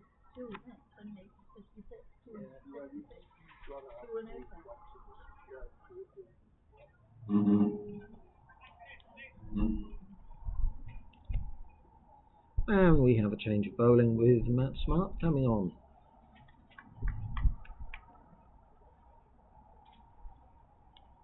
Replacing James Wilkins. So for the first time we're going to see... No, we're not. I take it back. We are going to see more James Wilkins. I thought we were about to see some right arm from the Bearfield end, but we're not. James Wilkins even continues to Rhys King. You've seen it, he's sickling over.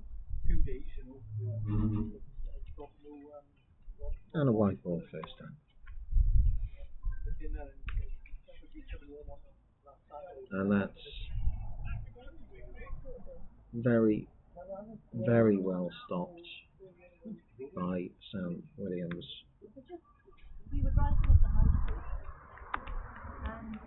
and Alex Williams in the colours. I don't know why we were glanced across. No, glanced across. That's probably because it's tall.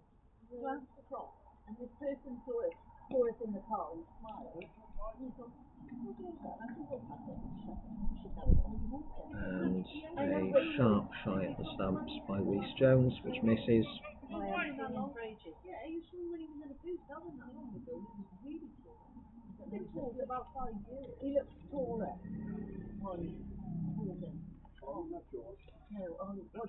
As I think a decision's been made by Donovan and King to try and pressurise and rotate the strike. And as he says that, the ball is cut by King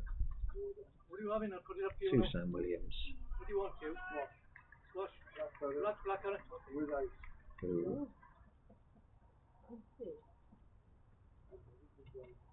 returns it without a run being scored. And again, that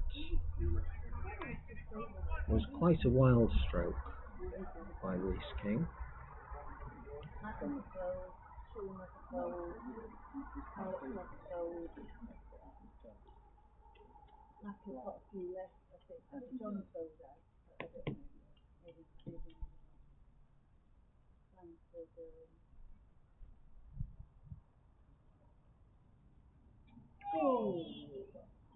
And there must have been a little bit of bat on pad there, I would have thought, because no appeal, but there was definitely a noise.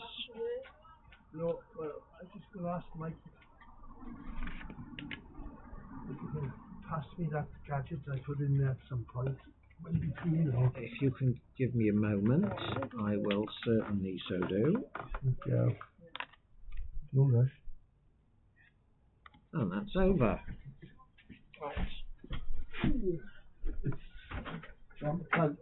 Oh, just pass me the whole thing. No, I don't want the plug. Just pass me the thing. I'll disengage it. Disengage. pull out? Or, Yeah, you got to hold the lever and pull.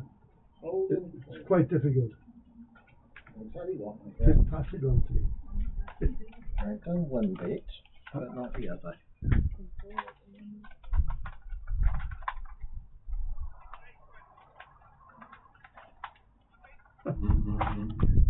Lovely. Diolch yn fawr. Croeso. Da iawn. Chi'n siarad Cymraeg yn llwyr? No, dwi'n siarad Cymraeg, ond dwi'n ddim yn gallu dweud. So dwi'n dweud. Llwyr.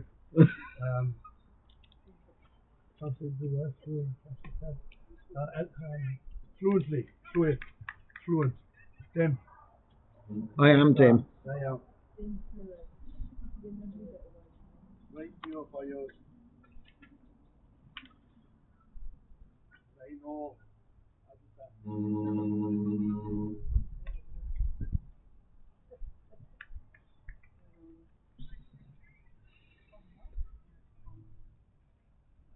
So having been mildly distracted by Hugh, it's only been 2 balls, hasn't it?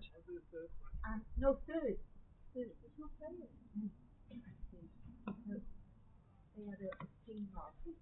Him, Lindy, David Webb, Alex Lewis, and Guy Parker, and everyone else. So he came back in, he was in the club, and he had...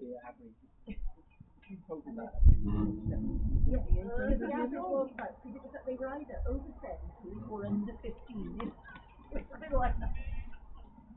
So I said to him, how to easily arrive back to the year the house. So I said, you were in the club, and I went over and I said, oh boy,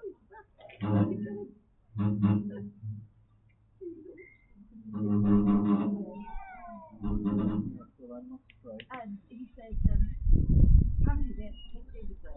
5 balls into the over, and that's the most interesting of the balls delivered so far. 4 dots, followed by a dot with a rather expansive swing by Reece King, and the final ball played to Meta in the covers,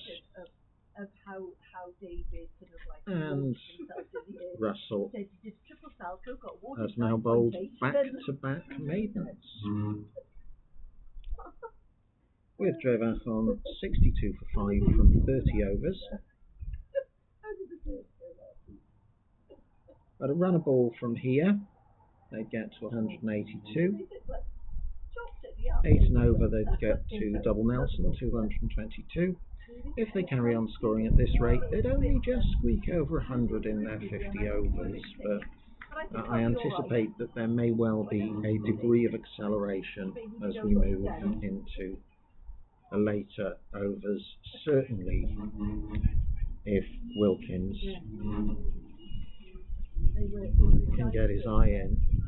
He's certainly looking to line up an expansive shot or two. No, the chairman did play.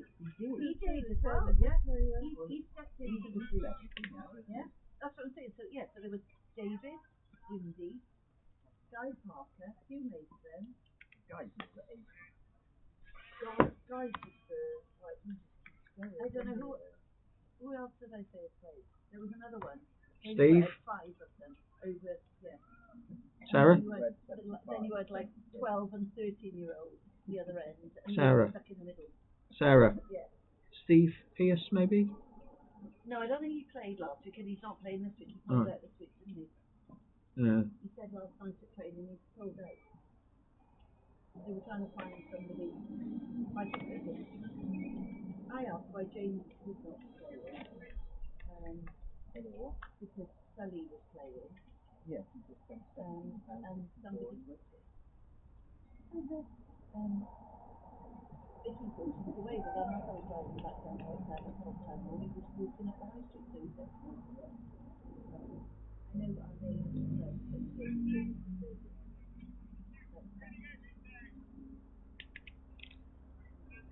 Flicks away off the legs for a single, which takes the captain onto 20 and brings Reece King and keeper onto strike on 8. from 35 balls. They're starting to build something of a partnership now, these two.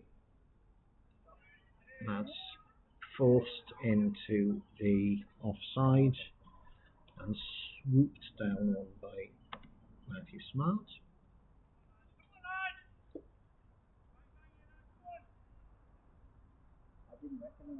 A little bit of chatter in the field from Cowbridge.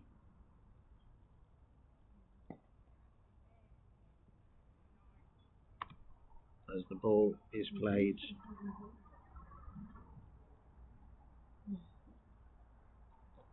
back up the field to James Wilkins, and the over comes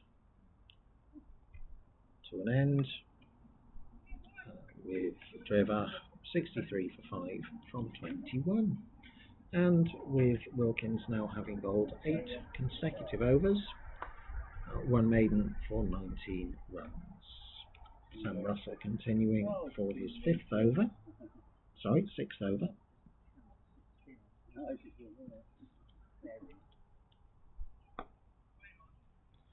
ball is dabbed into the onside.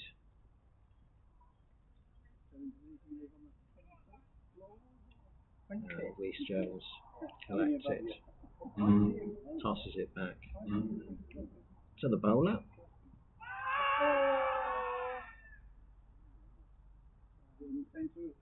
who makes a big show of appealing to the umpire, joined in by all fielders. Owen Donovan did have a rather large step forward, however, as the benefit of the doubt has gone with him. And the third ball of the over is pushed defensively into the offside.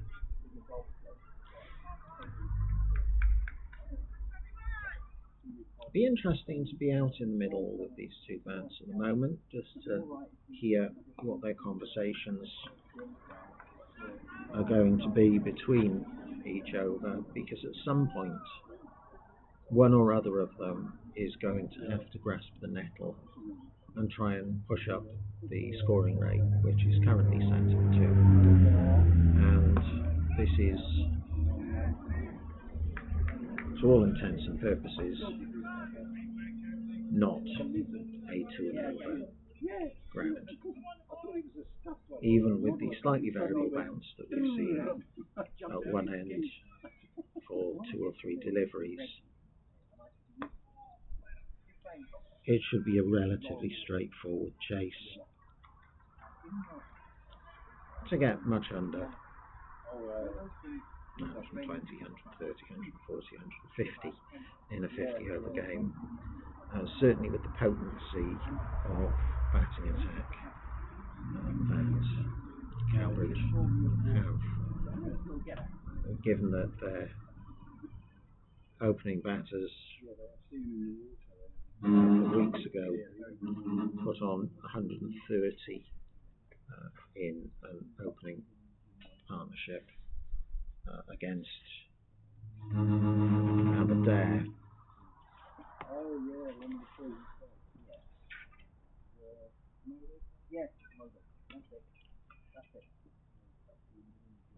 First ball of Wilkins' 9th over is cut once more to Matt Smart, who seems to have a ball attracting magnet at the moment. An awful lot of shots seem to be going to him, and for that matter, the field seems to be set for the balls the bowler's bowling. And another shot through the covers, which again is drilled straight at Matt Smart's feet and is stopped by his hands.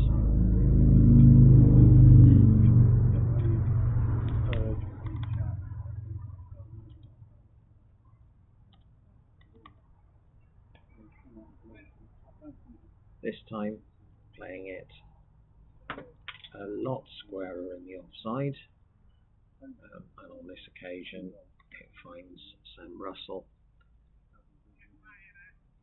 who again stops the ball comfortably, and the ball is recycled back to James Wilkins to deliver his fourth ball, which is blocked straight back to him by Reece King.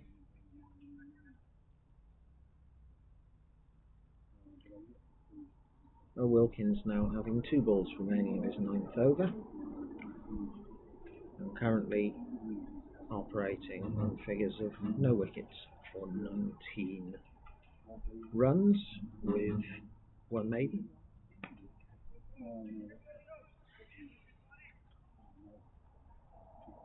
And as the 3rd ball of the over finds its way to Matt Smart,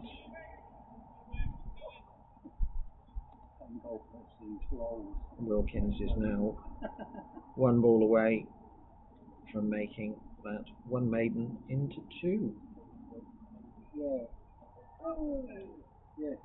And there is the 2nd maiden of his spell.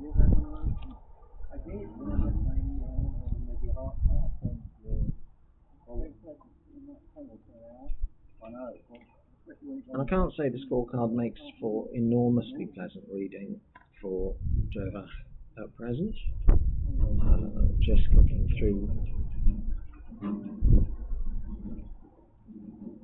the 33 overs that have been bowled thus far. Of those 33 overs, 13 of them thus far have been maiden overs. There's only been one genuinely costly over, which was Tom McCarthy's 4th over, which went for 13, as Sam Russell beats Donovan's outside edge again. And it seems that for the last few overs, these 2 bats have been entrenched at their respective striking ends.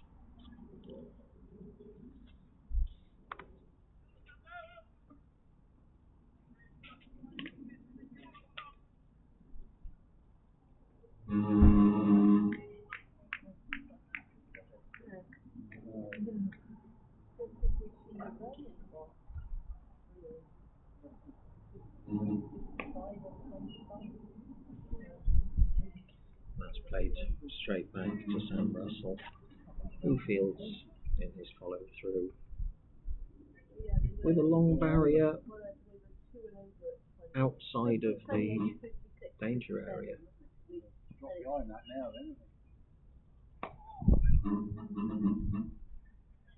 And haymaker now by Donovan, who looks to be getting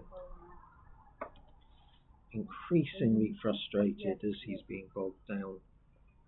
75 balls now for his 20.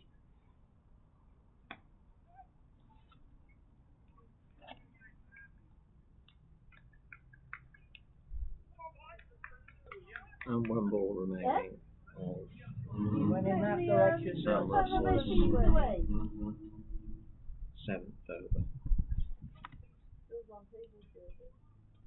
And that is a comprehensive conclusion to the Drefach captain's innings, bowled with a faster, fuller ball by Sam Russell, who turns his maiden, or his nascent maiden, his potential maiden, into a wicket maiden. And Drefach are now 63 for 6 from 34 overs. Oh, well about that. We had a couple of years ago.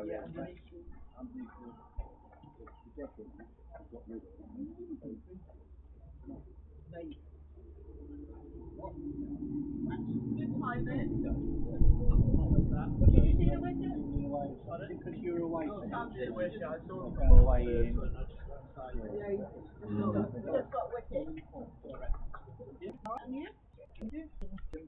The new batter is Asher Jones.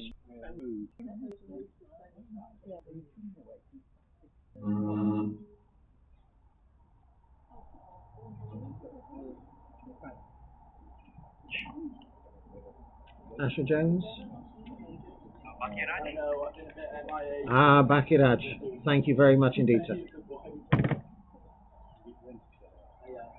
don't think, did Sam tell me you've moved in the shop? Yeah, we moved in end of September last year. Is it? Yeah. Renting? Yeah, because I brought, didn't I bring, what to your house? Yeah, for New Year. Yeah. With the new bat coming to the crease at the non-striker's end, and Reece King scrambling a single off the first ball of James Wilkins' final over, this brings the new bat, Bakiraj Pavadirajan, onto strike, and his first ball is met with quite a wild shot. One would imagine that if it had connected, it would probably have gone a very, very long way. Bakiraj steps out of his crease to flick a little bit of the turf off the square. May or may not have been dislodged by the previous shot.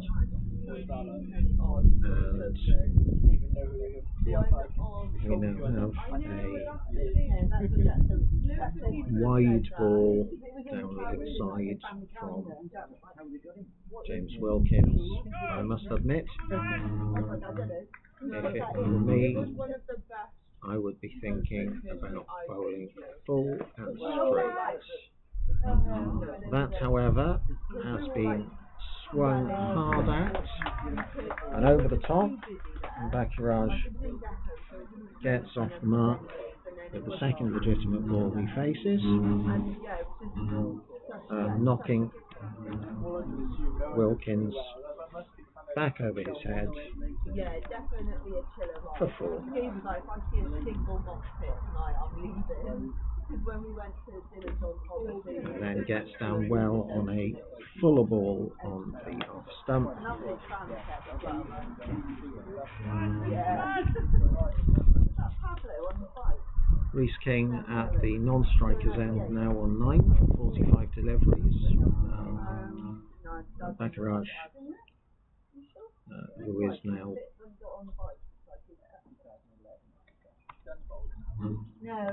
a runnable 4 with that rather expansive boundary over the top of mid-on to get off the mark.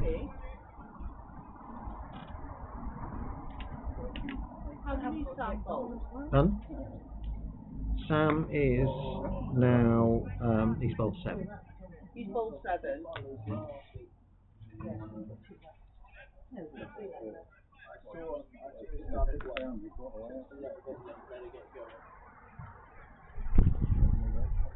It has not got daylight.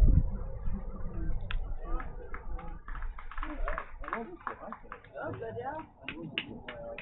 I know that.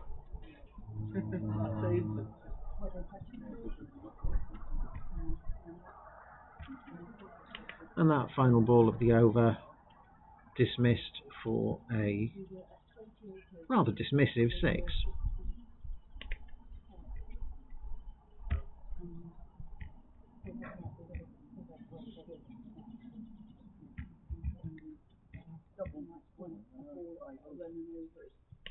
And with that shot, Bakiraj becomes the 3rd Drefach player to reach double figures.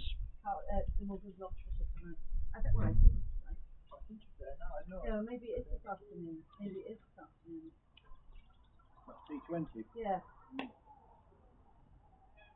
Not the Morgan, is it? What we call No, fire? no, it's the Morgan. It's the Chelsea glass. It's It's the Morgan Gloucestershire. Yeah, that's And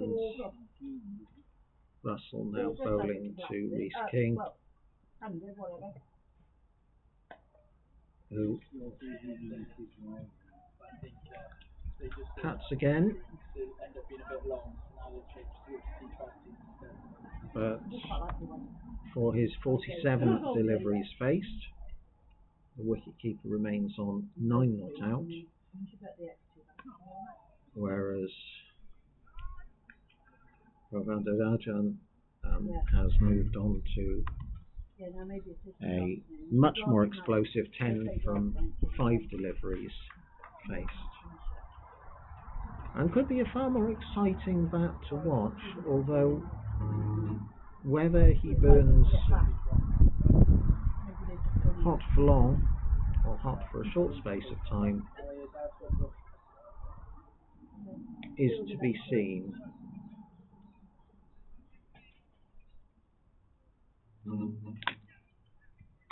King now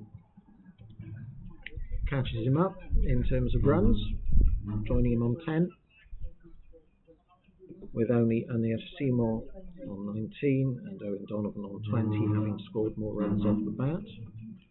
The next target for either of them is the total of 12, currently scored by extras, and Bankiraj takes the ball out. 1 ball remaining of Sam Russell's 8th over. And much excitement. The wickets light up, but evidently it was the ball coming back off Jason Fenn's glove, or possibly Fenn's glove breaking the wickets rather than the ball breaking the wickets. And the over comes to an end at 76 for 6 from 36 overs. The run rate now being 2.1 per over, with a total of 10 runs scored by Lai, a total of 13 runs scored off the last 2 overs, but with 11 runs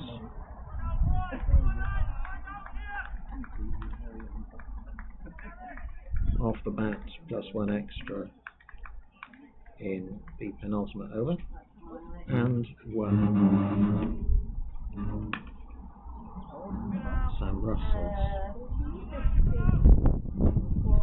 The new bowler here is the young Alex Williams,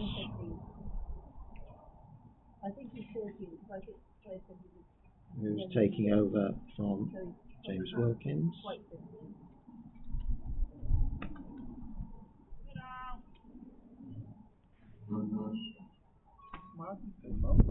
Yeah. Bill tried to bring his cloth out here. All that ice is melted. I know.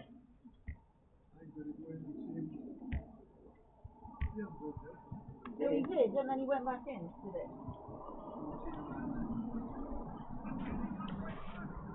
And a wide follows the first 2 dot balls from the youngster. Are you taking that with you? I'll wrap some more on quickly before you go. You could play cricket. Not that long. That's cut in the air, but into a gap at deep backward point. Reece King returns for 2 runs.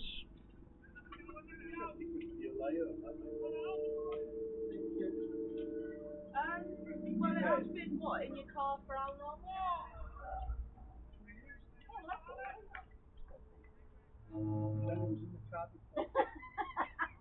Must have clipped the pad on the way through, because it looked as though it had strayed down leg, but no wide was signalled.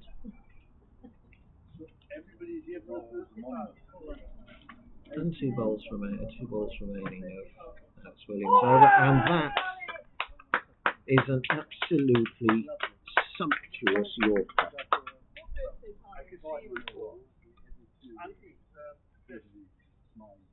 An absolutely sumptuous Yorker to dispatch Reece King for 12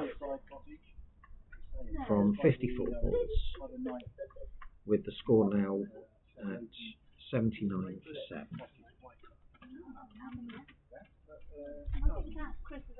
And one ball remains of the 32nd.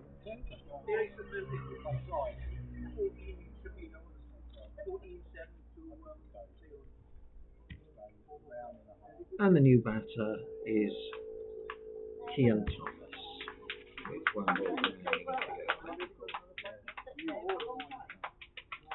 I believe the new batter is Kian Thomas.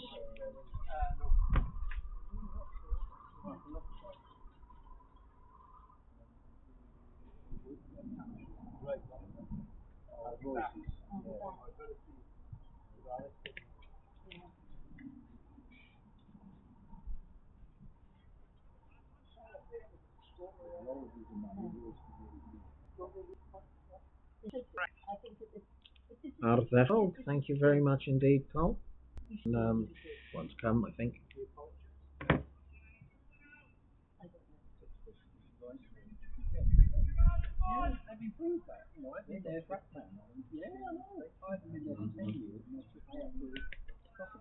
Alex Williams has really made a splash coming into the first team with 2 for 7 last Saturday.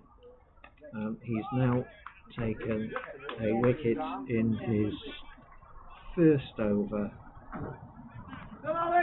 in this match, finishing his first over with 3 runs off it, 2 off the bat and 1 wide, and having clean bowled Reece King for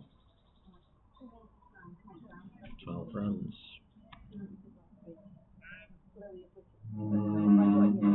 Sam Russell continues for his It'll catch up eventually, but don't rely on that. It is 7 wickets.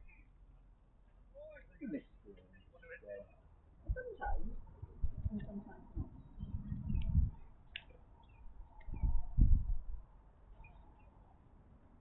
Ninth over,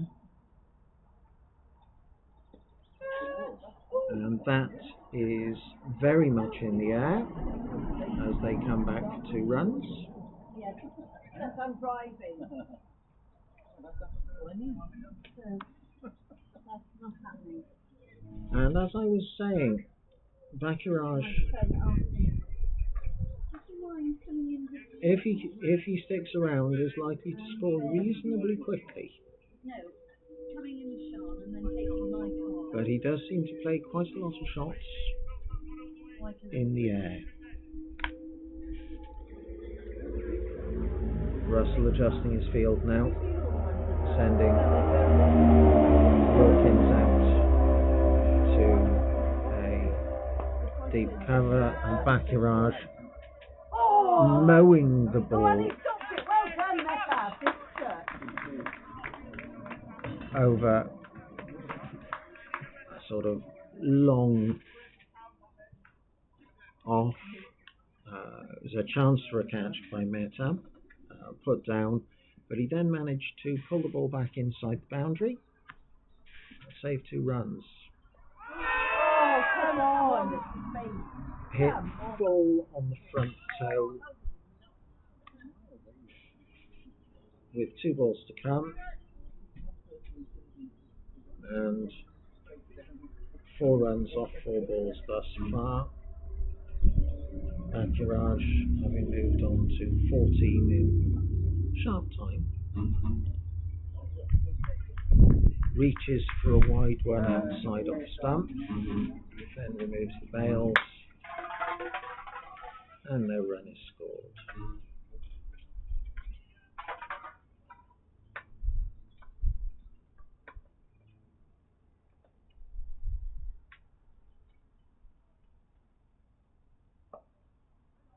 And a judicious, if slightly angled, defensive shot to complete the over, from which 4 runs have been added to the total by Drefach, or to Bacurage. 83 for 7 from 38 overs. as the youngster Alex Williams has the ball in his hand in order to commence his second and Cowbridge's 39th over of the innings. 66 balls remaining.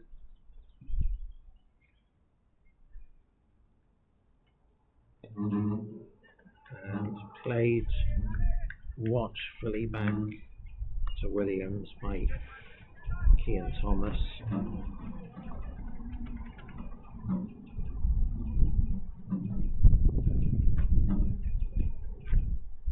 Which, given credit, looks like quite an organised young batsman.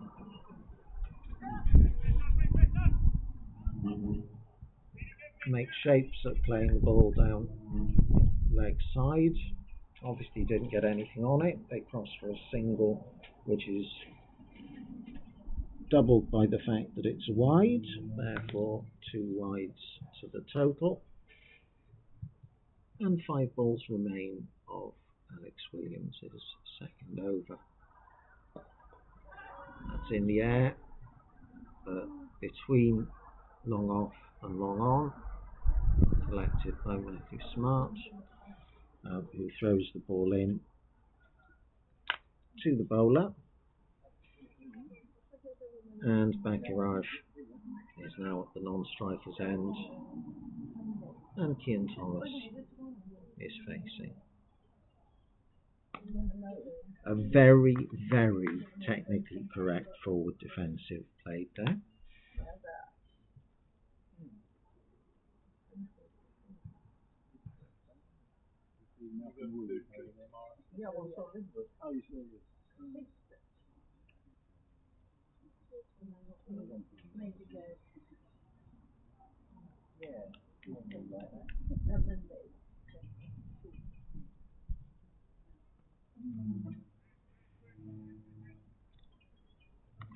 And that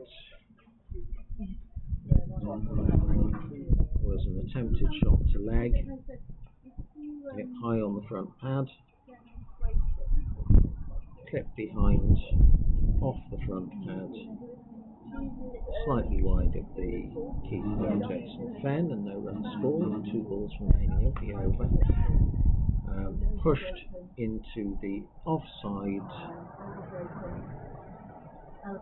collected by Lowry, thrown to Fenn, who didn't collect cleanly, and a run was taken by Cian Thomas, bringing Bakiraj back onto strike on 15 from 14 balls. And that is the end of Bakiraj's brief and entertaining stay, as he is trapped leg before wicket off the final ball of the over by Alex Williams, playing back to a full straight ball and being trapped on the back pad.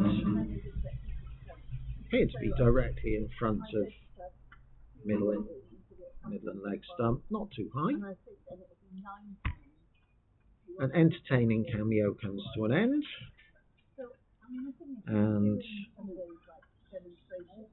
for that matter, an entertaining over comes to an end. Drefach 87 for 8, with the not-out batsman Cian Thomas 1 for 5 balls, and the new batter being one of either Asher Jones or Roy Llewellyn, to be confirmed. Asher Jones. And it's Asher Jones who joins the field. Asher Jones. I did indeed, thank you, sir.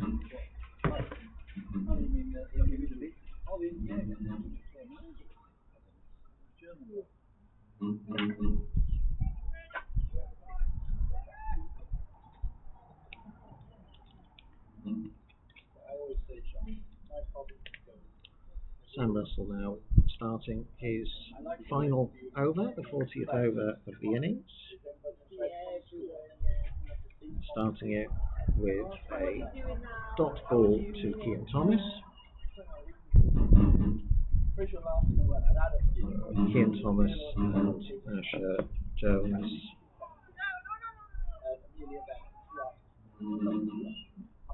having a moment of minor confusion there after the second ball of Sam Russell's over.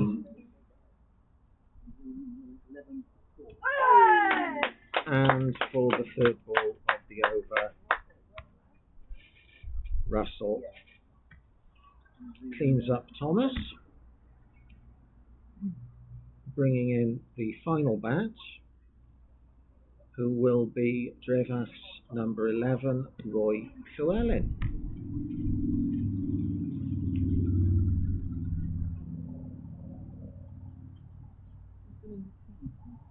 Nobody. To bring your own. Yeah. Carwyn did some last year. Very good. And by process of elimination, this is going to be Roy Llewellyn. You've got Hugh coming down from Scotland. I will let you know. Probably wouldn't have Apart from the fact that it says 9 Roy Llewellyn, I'm fairly confident it is because there's no one else it could be. You are correct again.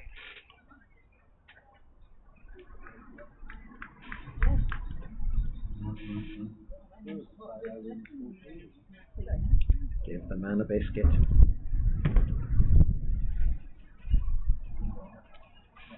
So 3 balls to come of Sam Russell's 10th and final over, as Roy Llewellyn takes his guard from umpire Colin Spain.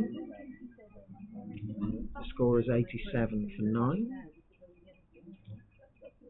A faster ball from Russell, which beats bat, beats stumps, and is collected by Jason Fenn. Wheels for his penultimate delivery of the over and innings. Mehtab chases it in vain, and Llewellyn gets off the mark with a fairly flat-batted shot straight down the ground for 4 runs.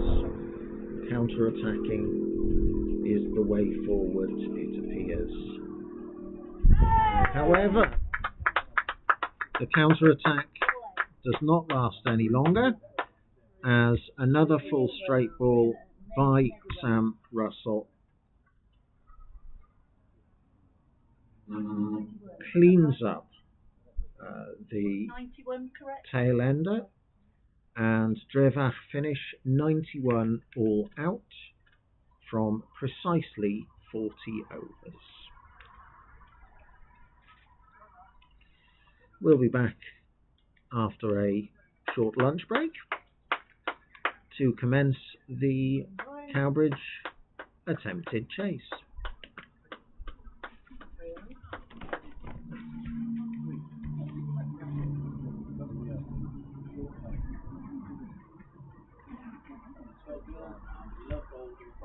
boys look younger. They're older.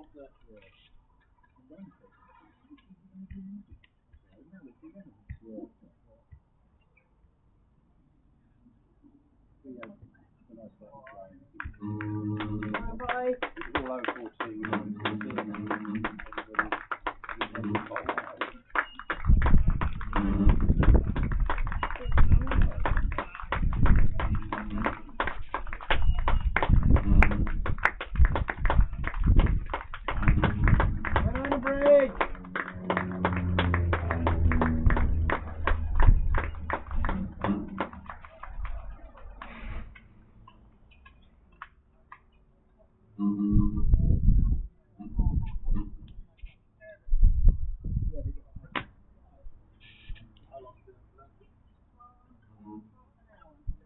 Yeah, I would imagine that we'll probably start again at 10-2, subject to confirmation of this gentleman here.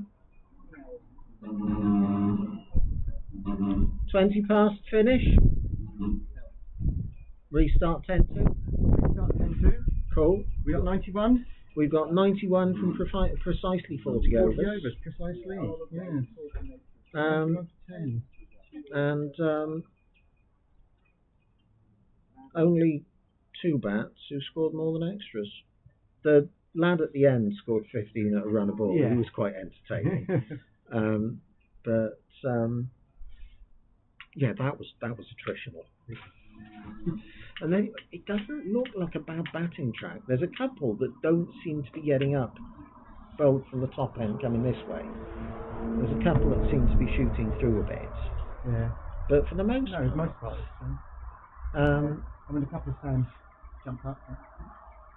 yeah, but he does that though, Yeah. doesn't he? You know, he's got this sort of reasonably well disguised quicker ball. To be fair to him, How many you got? 3 today. 3 for. 3 for 16 today for Sam. 3 for 12 for Johnny. 1 for 23 for Tom. Another 2 for 7 for Alex. This time from 2 from 2 overs. Right, I'm going to get 10-8. 10-2, please. 10-2. Jobs are good. Thank you. 238 to 6 on 36.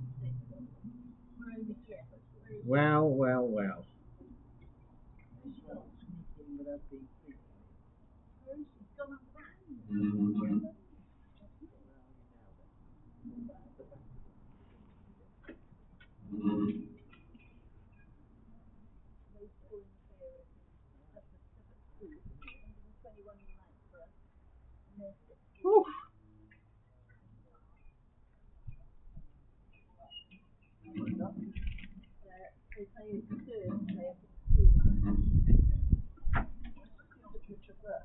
On the back field, yeah.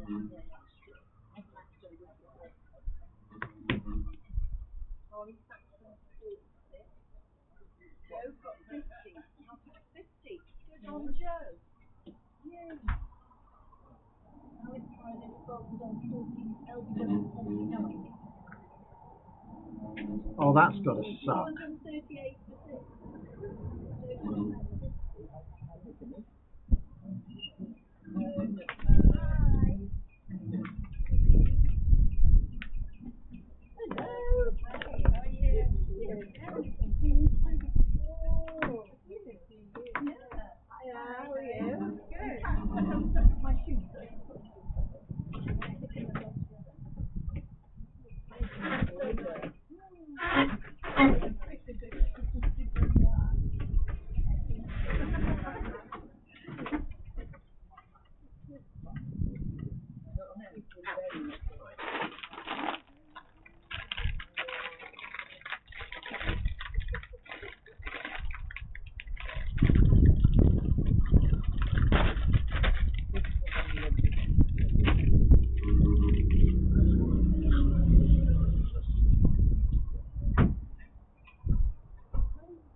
very good at copying, but I got no creativity. I thought you were doing it. Yeah, I thought you were doing it freehand. I was like, that's quite perfect. You got your brand there as artistic talent. I can put some things perfect, yeah. I just can't what to do. Right, I'm going to.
There's no Filipino word for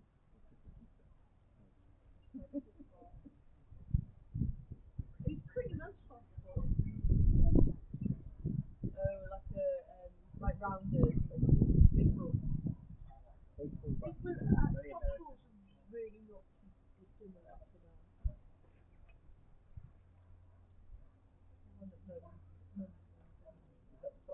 Yeah.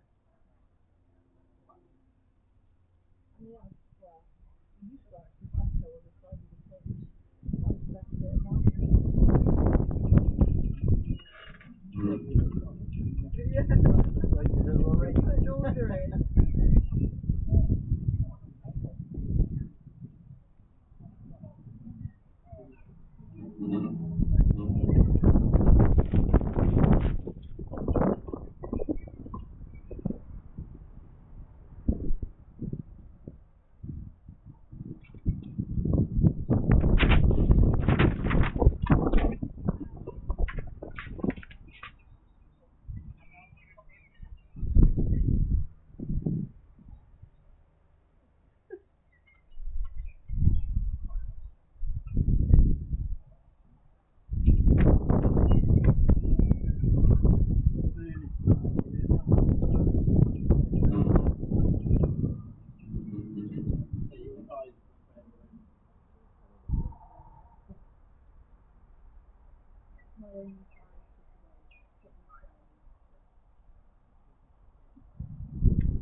Strapped right in, I think.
Oh yeah, no, yeah, the button will be there.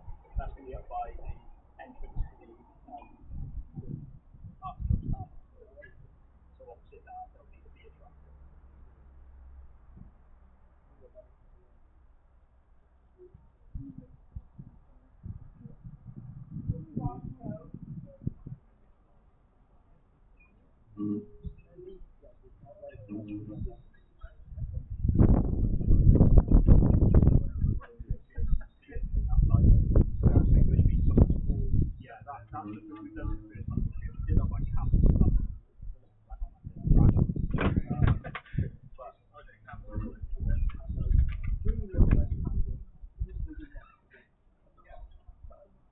No, we was quite a few, but we had like a method run. That was like August bank holiday when I first started. And we had like beers on the rack.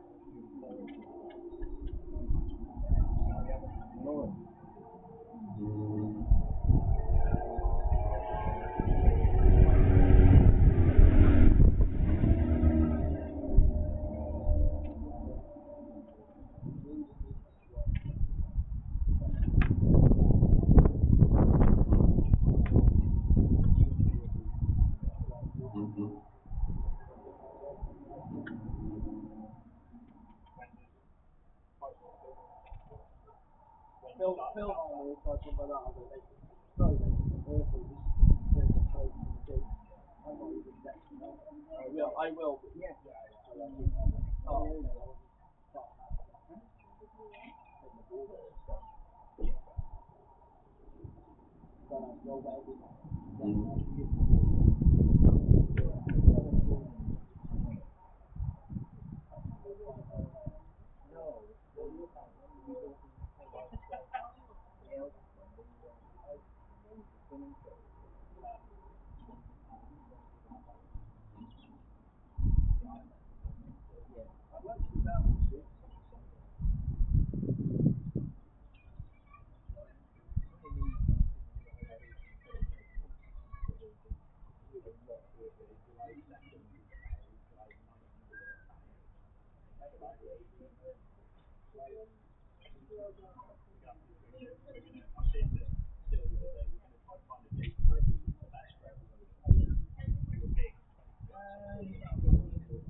Ginger, so I don't have that problem. I mean, trust me, I will have been such a strong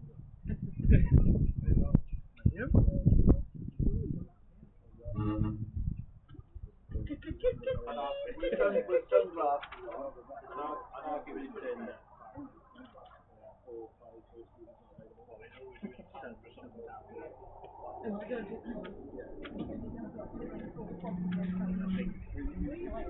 I'm going to get the vector. Will you just bring the cool bag out now, please? Yes.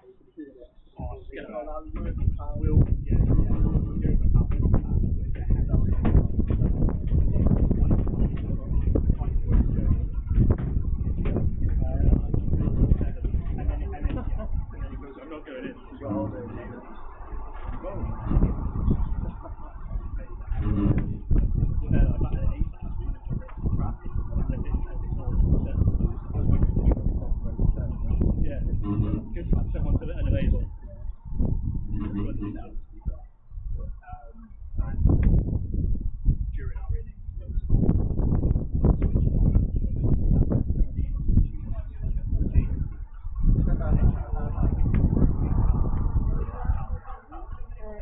You've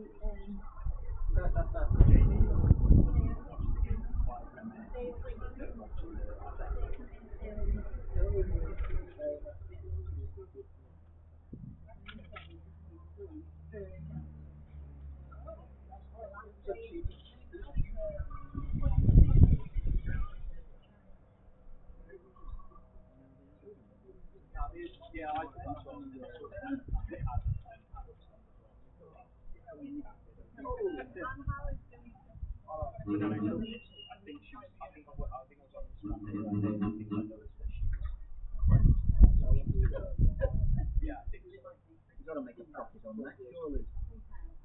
£3, right? We would charge you an extra 25 pence. Is that all we need?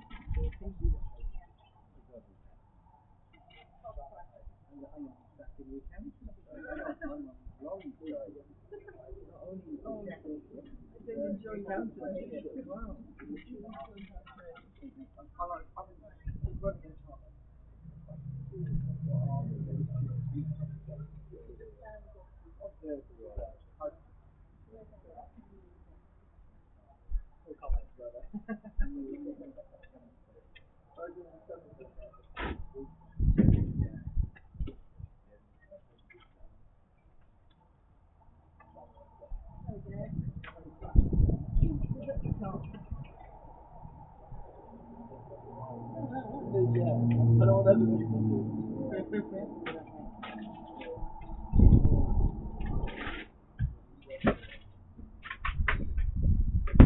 Do you have him on that? No, I'm going to have my salad.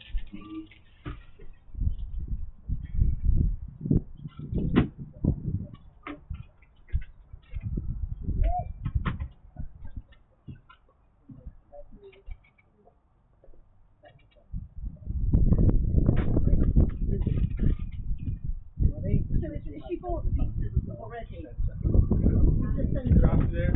Good afternoon, Assistant Groundsman. Thank you for your and the assistant to the assistant. Thank you for doing the work this week. And I went down you scarified the holes.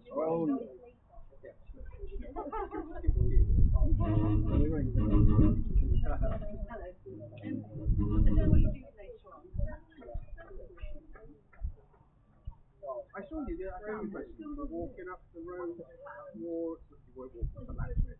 You were walking up the hill there. Yeah. Or the mill. You go to it. You got a tag on. Then drop down to the back of it. Just in case.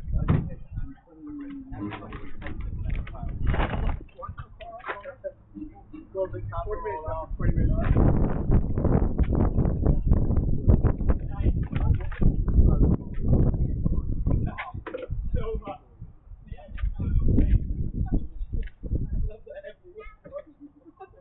You had a good fun golfing? What was you saying? I reckon that's the best. What you were saying? Good in the golf? Well, Sam, nobody's actually done his wallet. Nobody's handed it into the crew. shocking.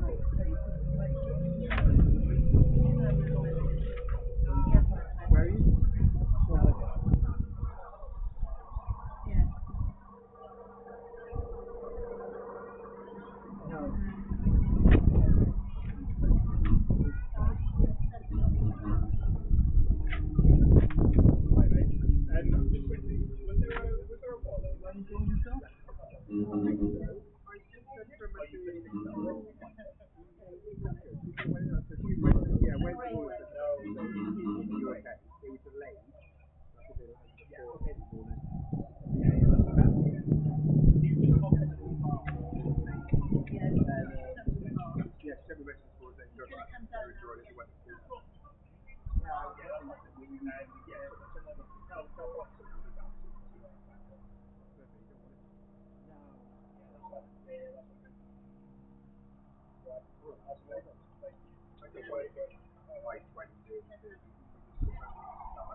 Friday night beers without pizza.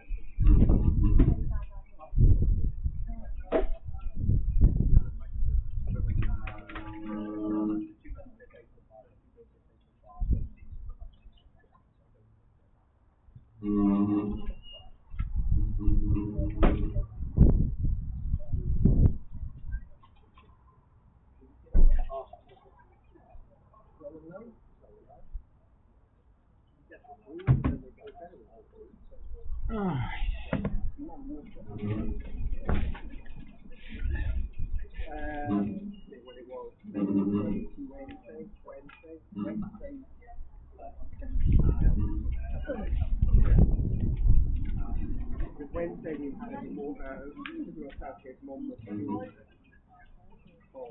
Then there was a fourth went by it.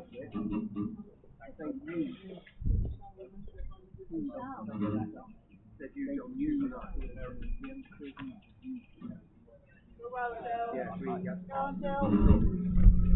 what he had planned on Wednesday to come and try and repair it. When they made the sequence on Wednesday.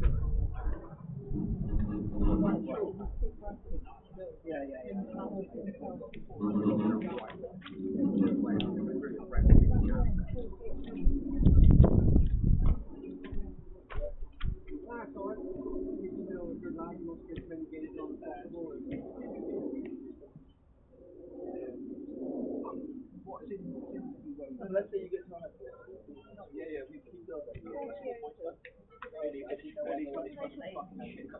40 or 45 in the second. We know. I don't know if it is. I think it's 40 because it's 9, isn't it? Are they in 9 or 11? 9. I think it's 40. So it's finished then.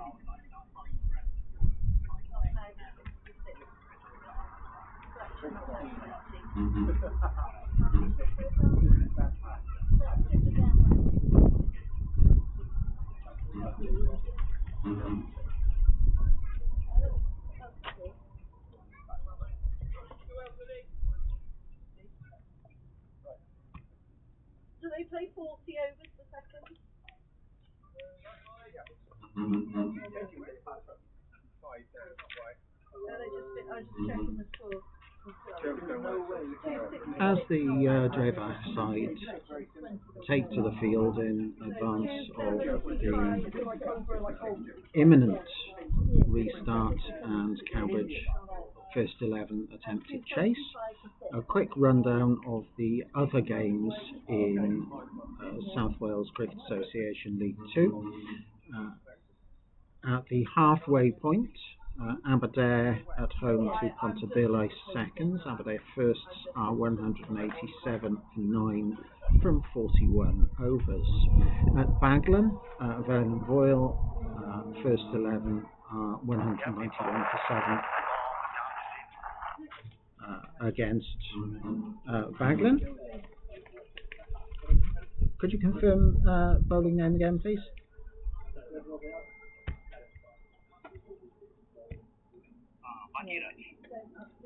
Bakiraj, thank you very much indeed. You're an absolute gentleman. Much appreciated. And we're looking to get underway, so I shall continue to go through the scores in due course. Bakiraj Hadarajan is at the top of his mark, ready to deliver the first ball of the innings to Johnny Lowry, with Rhys Jones at the non-striker's end. Johnny Lowry, who bowled quite well today, taking 3 wickets. Good to go. and Rhys Jones, who has formed an excellent opening batting partnership with Johnny Lowry this season as well as last. Bakiraj now running in to bowl the first ball of the innings, which Lowry lets go outside off stump. And we are underway. Cowbridge needing under 2 and over to win. And the second ball of the opening over is blocked back towards Bakiraj, who collects and is followed through, bowling from the bare field end.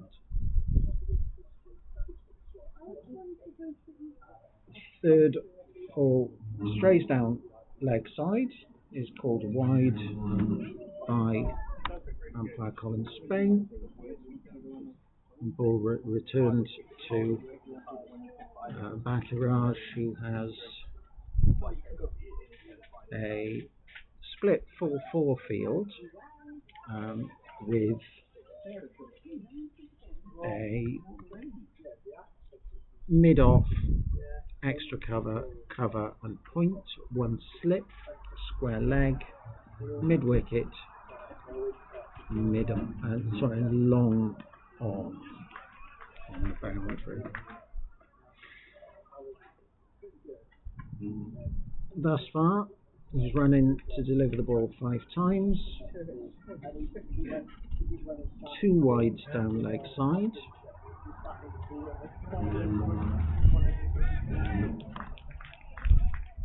4 dot balls in addition to those, now with Johnny Lowry having a little walk off to square leg and then back to the crease to reset himself to face the 5th legitimate ball of the over, which he flicks away off his legs and saunters down to the non-striker's end to get off the mark, bringing Rhys Jones on strike for the final ball of the over. Rhys taking his guard, marking it out. Bakiraj bowling right arm over the wicket to both of these right-handed bats. Field placement hasn't changed for Rhys Jones. They've got the 1 man out of the ring, and that's deflected off Jones's pad, down leg side, collected by the keeper. And at the end of the first over, chasing 92 to win, Cowbridge are 3 for no loss.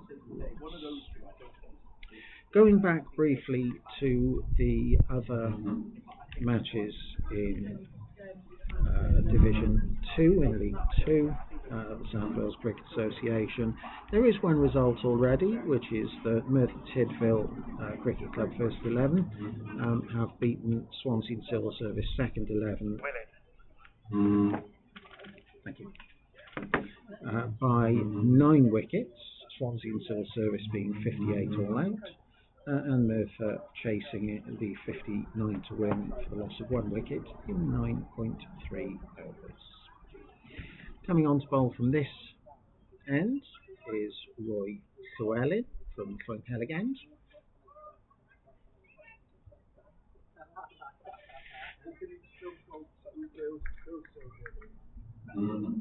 Three in a line on the leg side. And first ball is on or about the off stump, slightly outside off stump line. The ball comes out of his delivery a little slower than it would initially appear to want to, and I'm not sure quite what the mechanics are of that, but it seems to float in the air and then dip. That, however, is a full toss, a no ball over waist high full toss, and has been dispatched for 4 by Lowry over mid-on, taking Lowry to 5 and Cowbridge to 8 for no wickets. They have, so just say they've just been scoreboard to Sparking to over them. Ball back into Ellen's hands, and this time it's stroked into the offside, return to Llewellyn. He takes the end of his mark. Again, 33 on his back.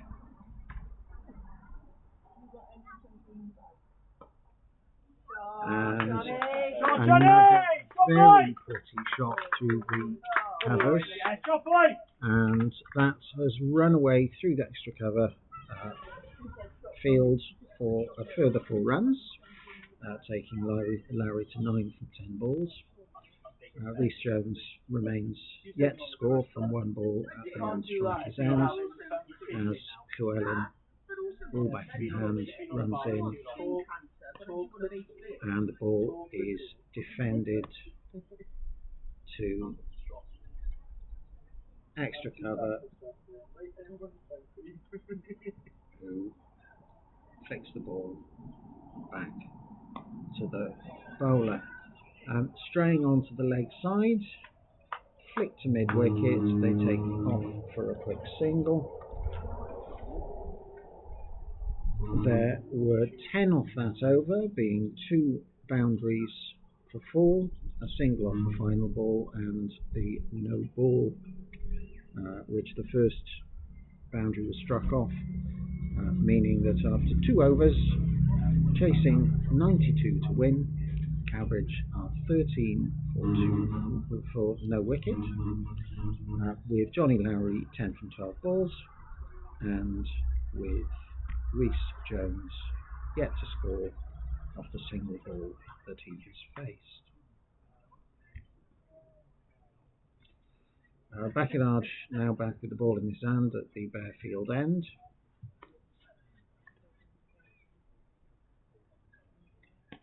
And Jones pushes the ball in a quasi-attacking shot to mid-off. And then the second ball strays down leg side and goes into the keeper's gloves, adding a single to the total by way of extras, now up to 4 already.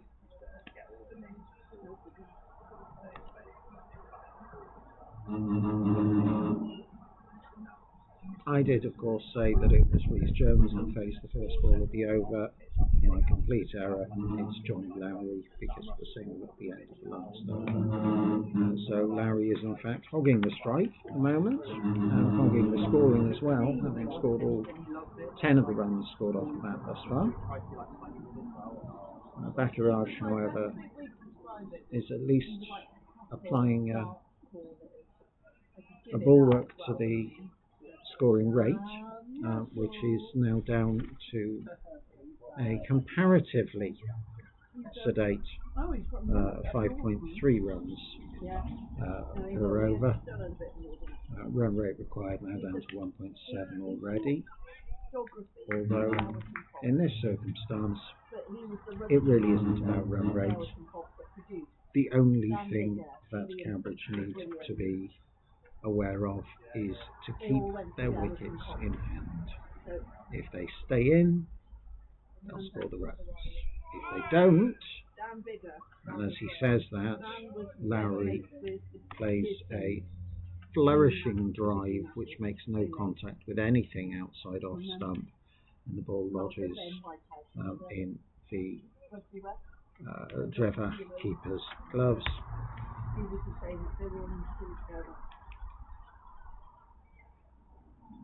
There are going to be a couple of moments between now and the end of this innings which will probably give us pause for some entertainment. Llewellyn, anyway, with the ball back in his hand at the Hell end. 6-pace run up before his jump gather and languid delivery. Rhys Jones is now facing and is set and plays a very technically correct forward defensive out to short cover. Ball shuttled around the covers back to Llewellyn. He tosses the ball from right hand to left back into his right hand. And another ball delivered on the spot, on the dot, defended correctly, and a dot applied to the scoreboard.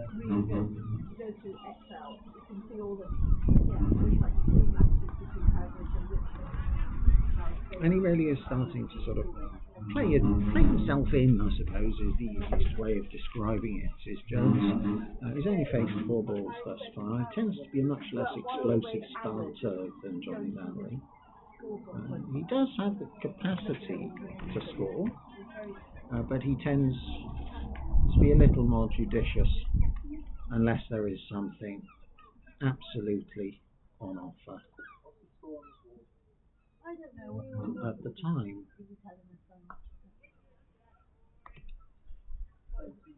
And joining the dots together, 1 ball remains of the 4th over. Cowbridge remain 14 for no wicket. Rhys Jones remains on the bagel.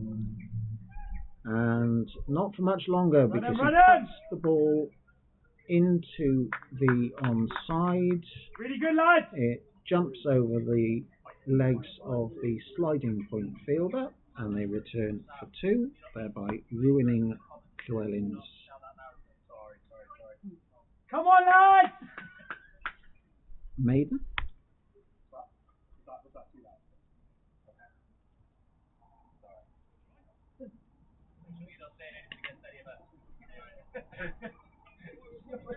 I've already done plenty of that, but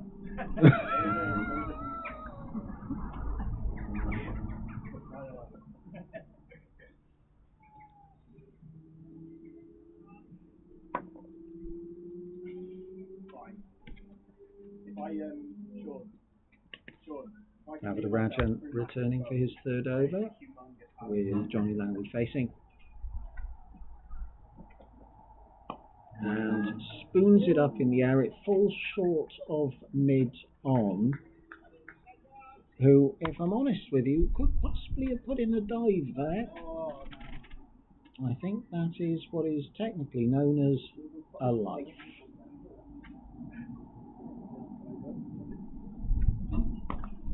That, however, is a much prettier shot. The fielder is only able to escort it to the boundary, and Lowry moves on to 14 from 20 balls. As is so often the case, a half a chance spurned is immediately followed up by a sumptuously timed boundary. And Cowbridge move on to 20 without loss.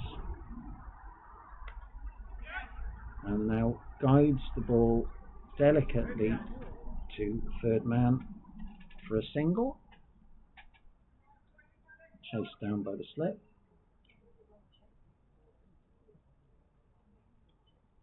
Taking Larry to 15. Rhys Jones on strike now on 2 from 7 balls. And the ball beats the keeper, flicking off Jones's pad on the way past him. 1 leg by is signalled to move Cowbridge to 22 for no wicket, with a further 70 runs required to win. Lowry plays the ball back up to Baccarage.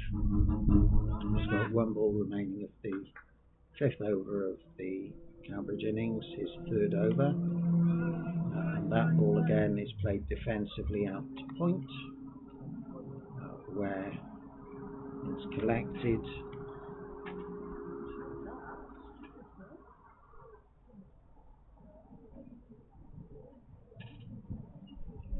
Llewellyn with his cap off, walking up to the umpire before taking his place. Seemed to have ball in hand, which now he does at the top of his mark. Jones, having had a brief conflab with his opening batting partner, Johnny Lowry, takes strike, takes guard, and with his weight on his back foot, pushes the ball into the covers where there is no run.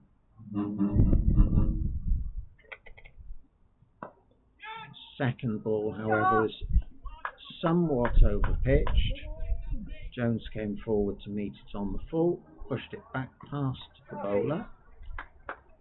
It's been chased down before it's reached the straight boundary, and Jones returns for a second to double his score to 4 from 10 balls faced. And now the next ball delivered to him, possibly a little too short, and punched into the covers, setting off immediately and crossing the openers. Move seamlessly onto 25. One could generously call that a controlled edge from Johnny Lowry down to third man, and they return for 2 runs to move Cowbridge on to 27 for no loss from 34 balls faced, and the required run rate is now down to 1.5 and over, with 65 runs further to win. And that is a sumptuous delivery, well placed through the covers, brilliantly fielded on the boundary to save 2 runs, and Lowry returns to the striker's end to increase his tally to 19 from 25 balls. Jones at the non-striker's end, 5 from 11. With the 1 no by, 3 wides and 1 no ball also added into the mix.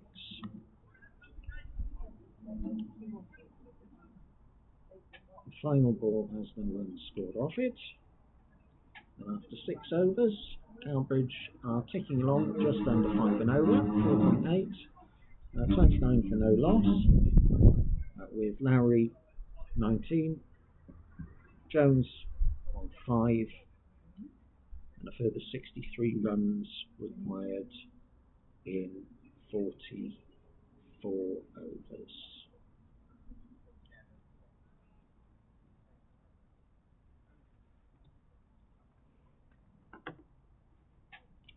Bacharach running in now to bowl the first delivery of his 4th over. Jones advances down the track towards him, plays it out into the leg side. Nothing happens other than his retreating back into his ground as the square leg fielder and mid-wicket converge on it. The second ball he does flick comfortably down to a very short square backward leg for a single. Lowry lets the 3rd ball of the over go past off stump, leaving him entirely untroubled, and then practices what I can only describe as an agricultural mow over cow, and then plays a far more technical back foot defensive into the offside of the 4th ball of the 7th over from Bacharach. Adelaide. And that strays down leg and wide, meaning that there are still 2 balls remaining of this 7th over. And Baccarat has found it difficult to find his line. He's now bowled 4 leg side wides in not quite 4 overs yet. And when you're bowling to defend such a small total, those extras will add up quite quickly. The fact that we're into the 7th over and there's already 6 extras that have been conceded. If Cowbridge were to bat the full 50 overs at that sort of rate of extra concession, they'd only need to score 42 runs between the rest of them in 360 balls.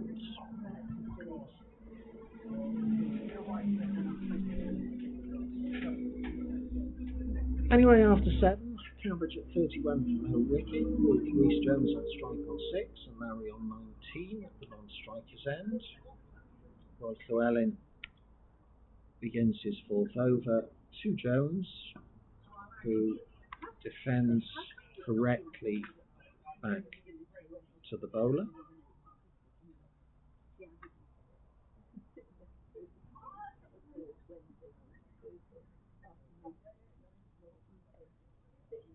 And plays the 2nd ball of the over into the offside again for no run.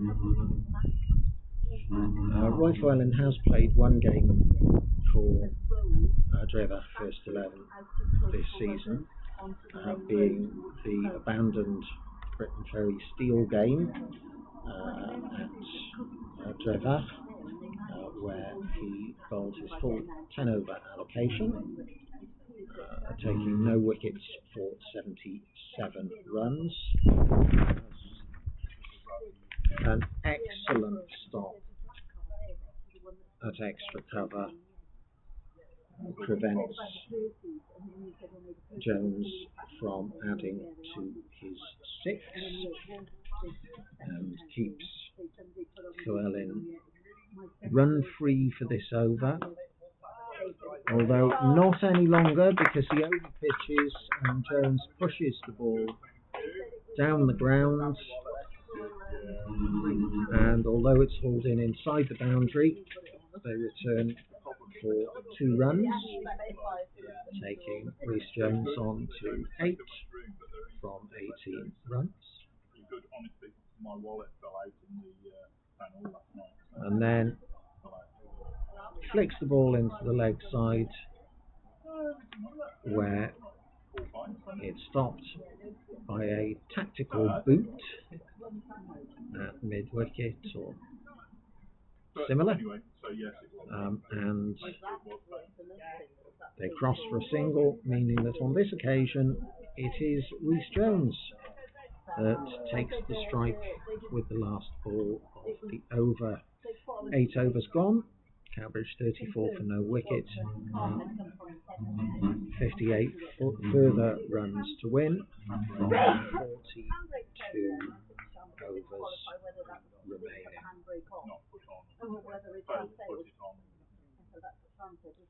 Baccarat continuing for his 5th over now, the Sri Lankan, who, first ball of the over, it's cut through the cover fielders, and Jones returns for 2 runs as it's chased down by Anir Seymour, returning the ball to the bowler's end.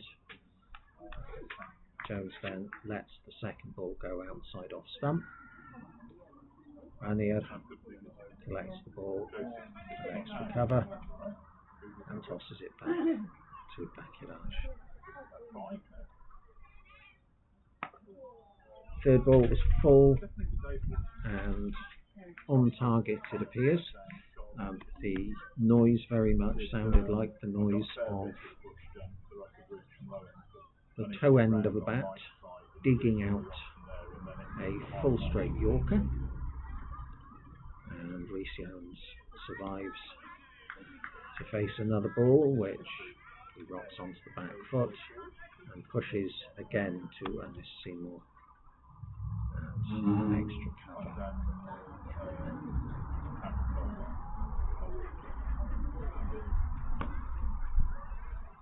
Plays the fifth ball of the over back to the bowler as the Drefach skipper Owen Donovan shouts encouragement to his bowler from deep point, and a wide ball outside off stump is amplified by the batters crossing to bring Johnny Lowry on strike for what remains the final ball of the ninth over, and Cowbridge now move on to 38 for no loss. Lowry flicks the ball to mid-wicket, who fumbles it slightly. It's backed up behind him, and they take a single, moving Lowry on to 20, and he keeps the strike for the start of the 10th over the innings.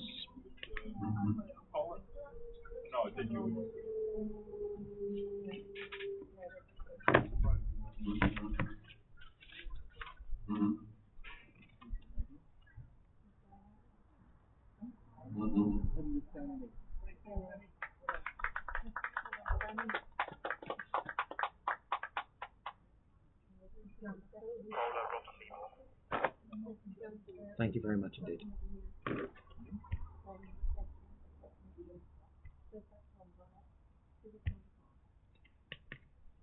So coming on now from the Llanghellig end, replacing Roy Llewellyn is Rob Seymour.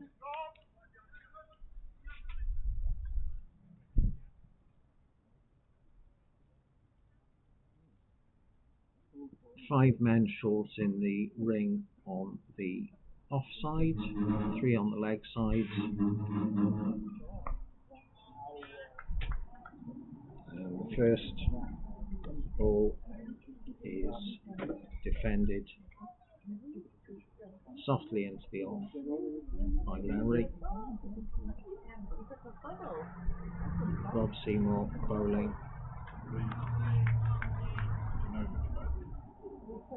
Slow right arm over the wicket. I imagine he's probably, from his action, looking to get some flight on it, as well as a little bit of grip and turn. The third ball of the over, however, is slightly over-pitched.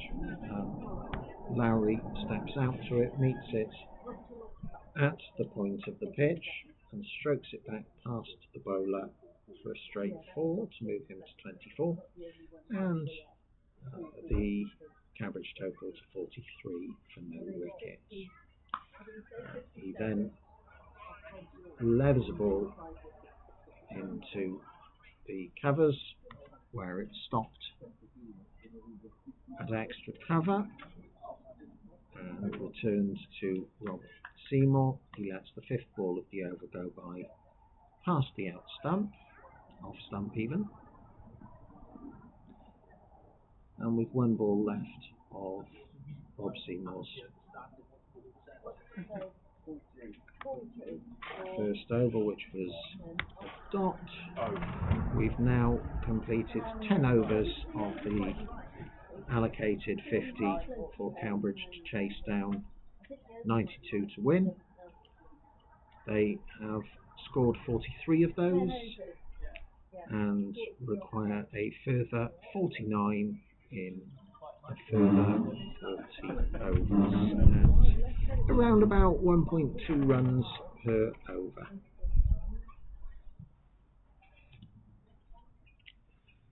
Bacharach stays on for his sixth over, and is bowling to Rhys Jones, who cuts him delicately behind square. The ball's slowing up and won't reach the boundary. They've returned for two as Donovan chases the ball down and returns it to Rhys King behind the stumps.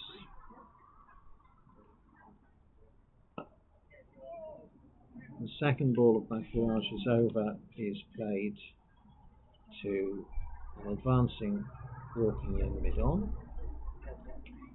There is no run. Rhys Jones now 13 from 26 at a run rate of 50, which has dropped slightly below that now as he fails to score off the third ball of the over.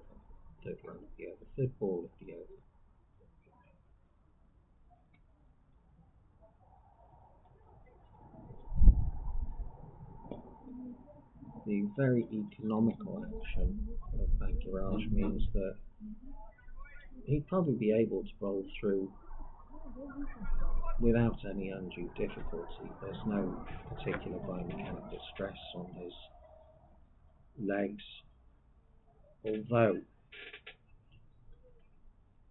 when his front arm falls away, he does have a tendency to either pull it down leg or push it too wide outside off stump. And when he puts it on the off peg, Rhys Jones can do something like that and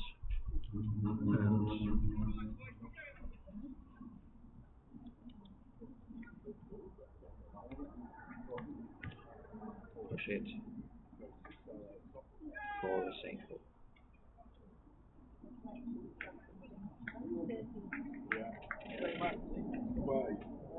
At the end of 11 overs then, Cowbridge are 47 for no wickets. They're over halfway to their target of 92 with a further 45 runs required. Rob Seymour has the ball in his hand for his second over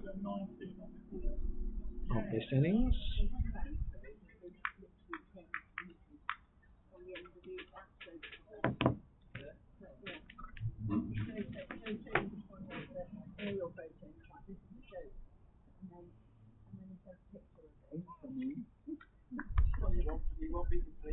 Oh, no, that's right. Tricky bit. Well.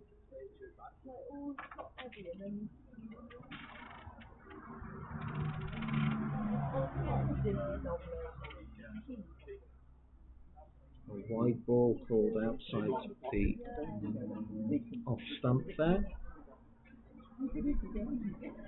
Huh?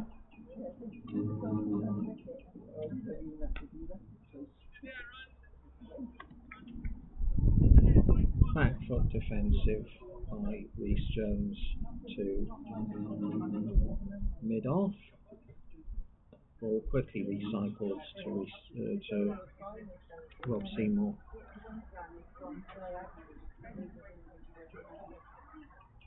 Now Anir Seymour flicks the ball left-handed to the bowler with one ball remaining. Two balls remaining, boarding the wide. And now one ball remaining. There's just been the one off this over. At this stage, though, Drefach needs to be thinking about how to take wickets rather than how to restrict runs. Because, very straightforwardly, if they don't take 10 wickets, this chase could be over very, very quickly.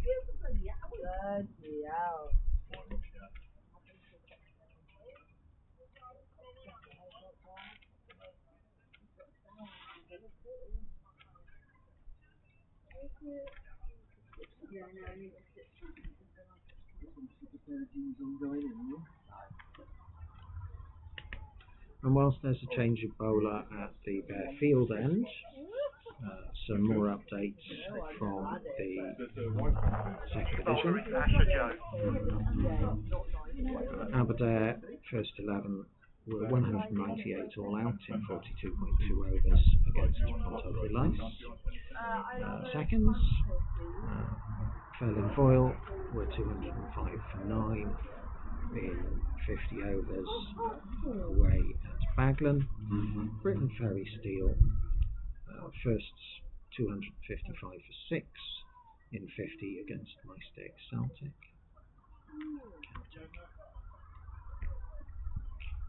And the new bowler Asher Jones, who started with a wide, has now found his range and rhythm.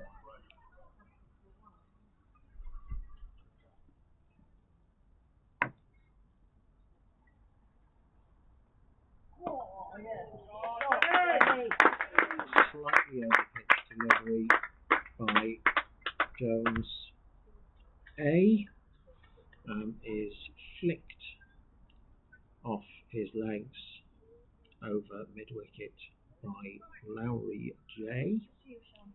And that brings up the Cowbridge 50 in 12.2 overs in 35 minutes, with 11 extras being 1 leg by, 9 wides and 1 no ball. Johnny Lowry being 28 off 40, and Rhys Jones 14 off 35. A further 39 runs to win, and the ball is back in Asher Jones's hand,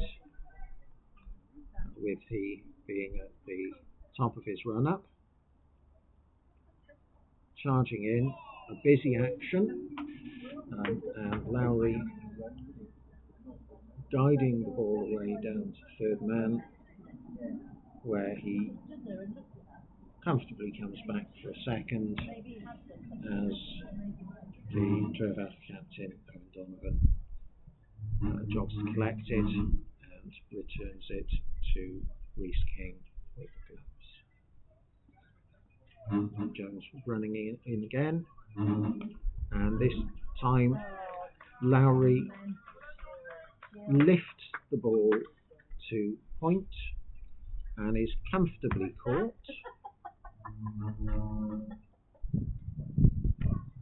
by Rob Seymour.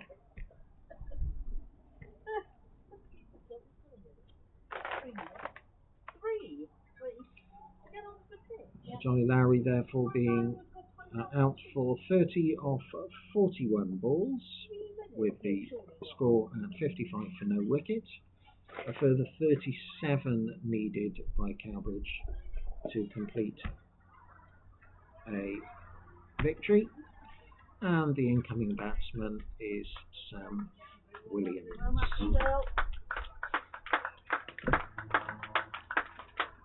Catcher at point, I take it, was Rob Seymour, and I know the new batsman coming in is Sam Williams. You are correct with regard to Marvellous. Much thank you. Did you want me to check the matter, or you know it? I am absolutely 100% certain. Very good. 55. Oh, how many overs? 12. 12.4 to be precise. 37 needed off 37.2 overs. Run every 6 balls with 2 extra.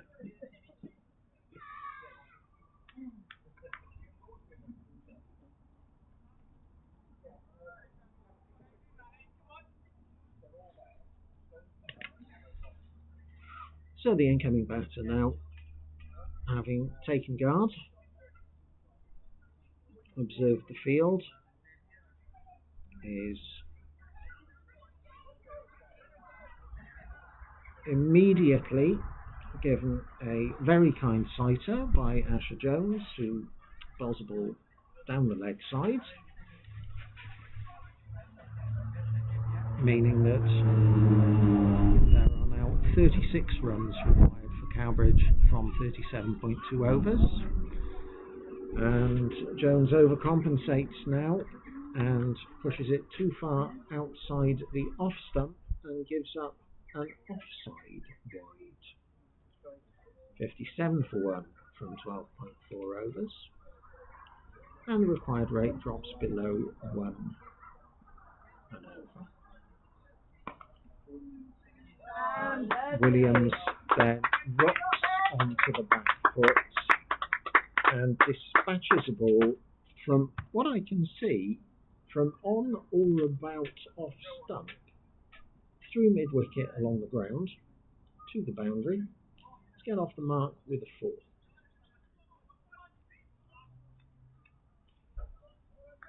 This is, although there has been a wicket, proving to be quite an expensive over for Drefach, there being 13 runs off it thus far with 1 ball to come, and that dot ball at the end of it means that over 13 has figures in and of itself of 13 runs for 1 wicket.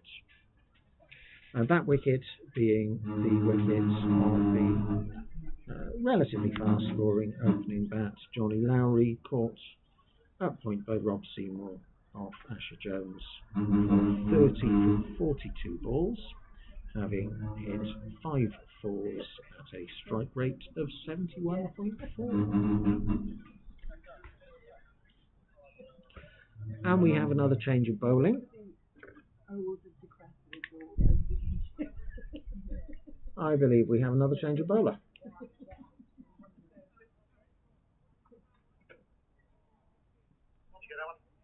I didn't. Brilliant, thank you. And the new bowler is Anir Seymour, who, having marked up his run-up,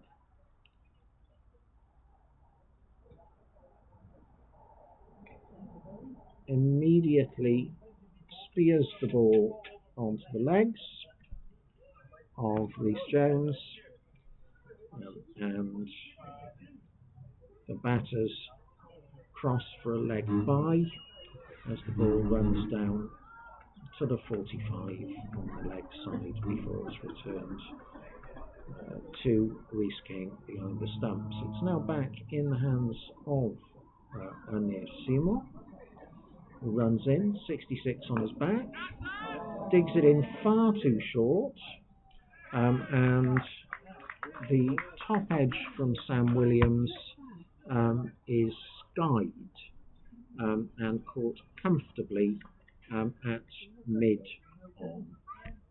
Caught by the opening bowler.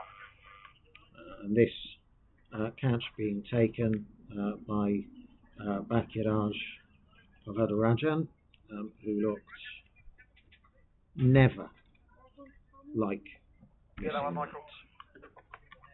Indeed.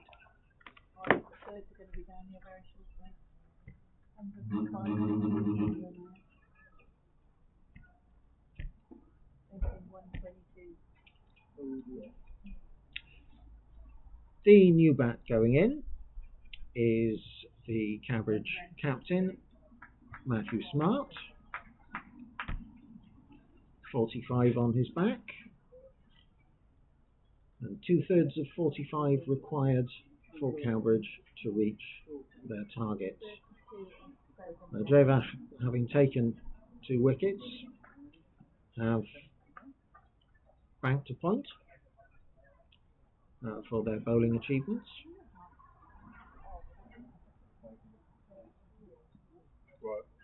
Smart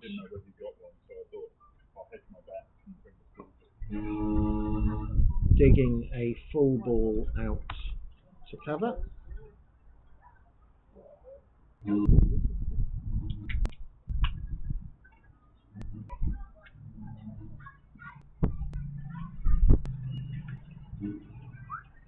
And also has been dug in far too short.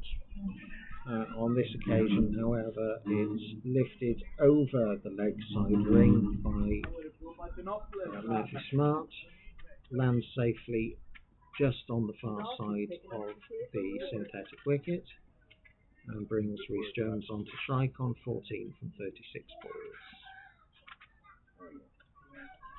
A little inspection of the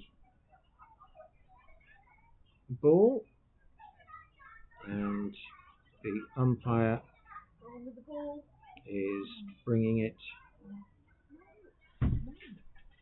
off the field, presumably for some form of replacement to be selected.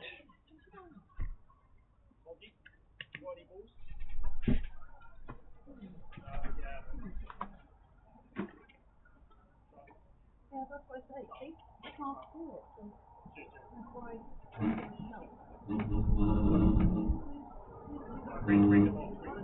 Do you want to just bring it down so he can choose one? The newish one is the one that's closest to you, I think, Cole.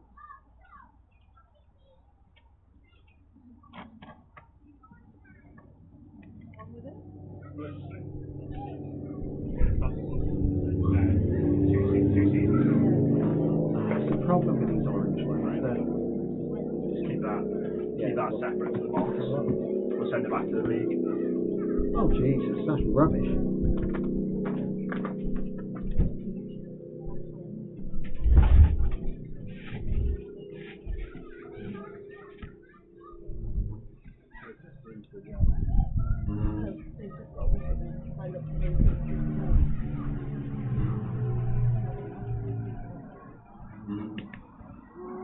And after that brief hiatus for a ball change, as the ball had split down the seam, we're now back in play with the new ball performing admirably for Anir Seymour, who beats the outside edge of Rhys Jones.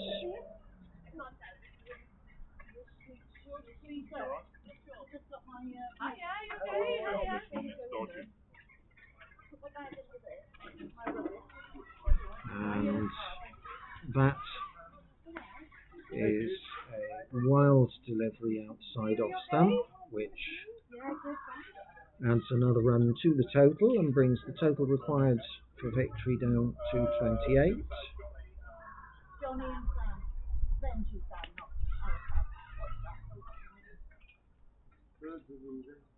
yes, there's not going to be lot. That's where you went.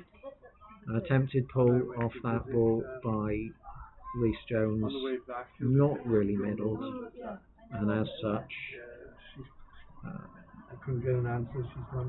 the captain at the non-striker's end tells him firmly to wait there, and with that, Wicket is the playing over well. ends. All your work yesterday. Well done, MJ. Well, every day's work. It's all the same to you, isn't it? Well, I lose count. That doesn't surprise me. Where's mother today? My mother-in-law in Spain. Oh, nice. Asher Jones, top of his run-up to start his second over to Matthew Smart. Spears the ball in, and it's pushed away on the onside for no run. Oh, yeah.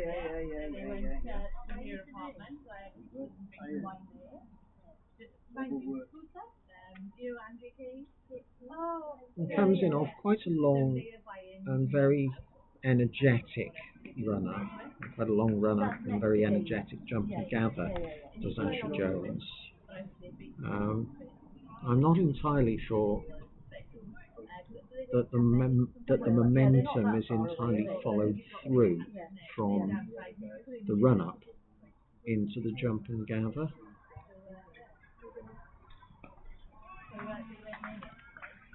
However, he is applying a little pressure to the Cowbridge captain, such as pressure can be applied when a side requires 28 runs in 35 and a half overs. And that pressure has immediately been released with the one wide for the over, down leg side, which leaves the batters to realise that all they need to do is stay there and the runs will come. That's a very, very sore stop. It was a full bunger, pulled by Smart to mid-wicket on the bounce, where it was stopped by mid-wicket, I think by their patella, to be honest with you, and another attempt to play into the onside, which got an inside third of a closed face of a bat. One ball remaining of Asher Jones' second over, and Smart pushes it to extra cover, takes the single, steals the strike, and Rhys Jones has a little chat with him in the middle of the pitch.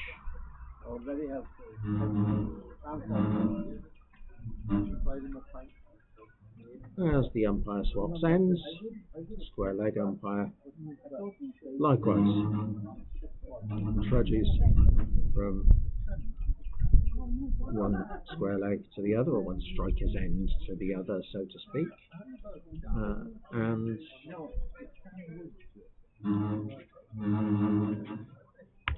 Anir Seymour continues.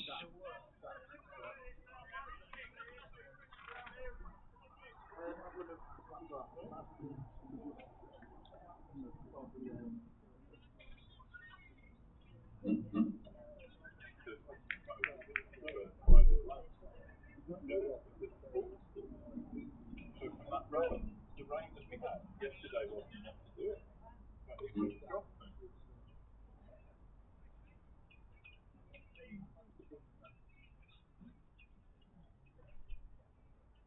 Yeah, it's fine. So I've got to leave it. Hopefully a couple of days ago. So I started pulling down the...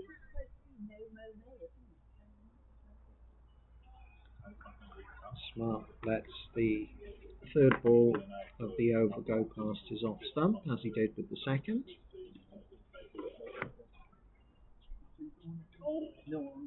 Playing to an extent, I think, the waiting game.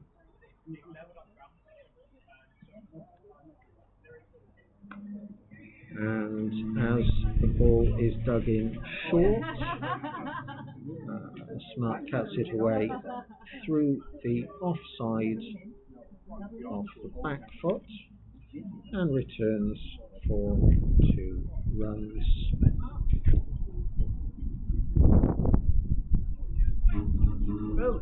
Thereby meaning 41-19 that the required rate drops still further.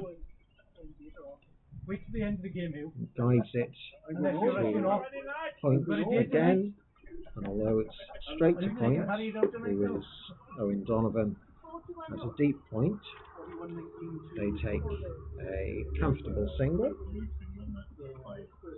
bringing Rhys Jones on strike for the first time in a few overs. And that is a wide ball, meaning that 4 has been conceded off this Anir Seymour over thus far.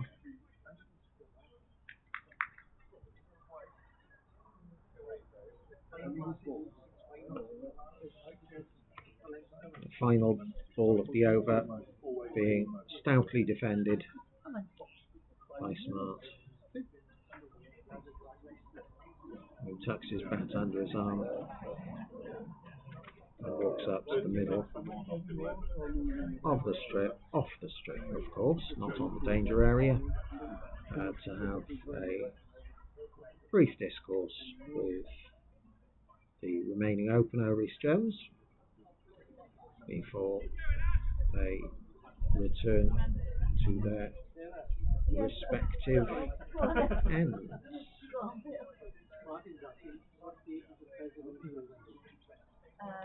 Smart then to face Asher Jones. First ball of his third over,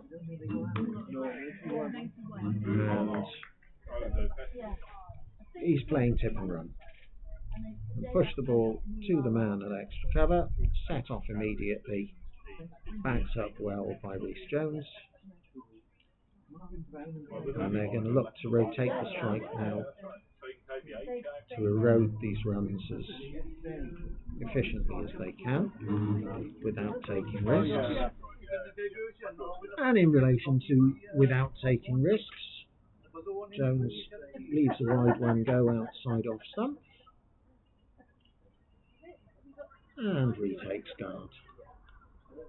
Jones A to Jones R,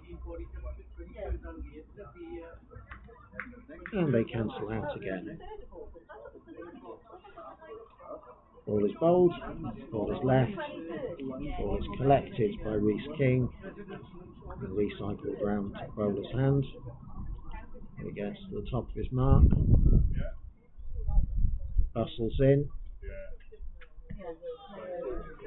and Rhys Jones on the walk coming forwards to meet it at the pitch. May have got a little bit of bat on it as well as pad. Far too far down for anyone to think about shouting for a lope before. No, sorry, Mum. Okay. Got our manager round. And Cowbridge are now 71 for 2, requiring a further 21 as Rhys Jones pushes another ball into the offside to mid-off. It's briefly polished and returned to Asher Jones. That, however, appears to have eluded the keeper, and as the umpire has not signalled anything, the batsman must have got some battle glove on that. It goes down as a run to him. Jones moves on to 15 and steals the strike from Smart for the start of the 18th over.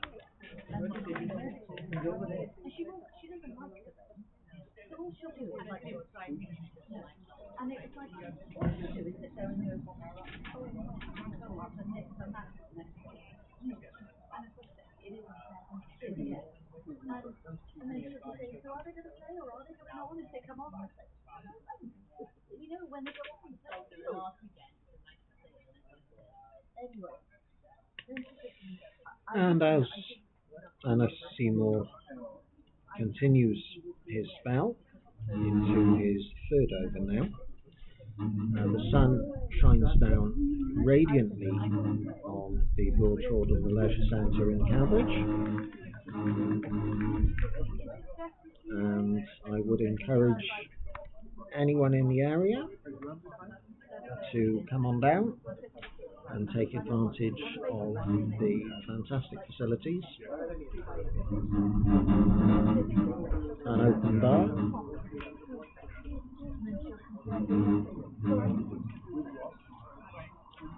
and a very friendly group of people watching a very friendly game of cricket. All told. Following the wide at the start of this Anna Seymour over,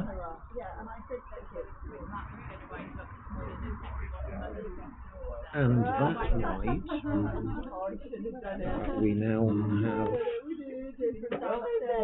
a total of 74 for 2 with 18 required for Cowbridge to clinch victory and hopefully remain top of League 2. looking to return to League One as part of the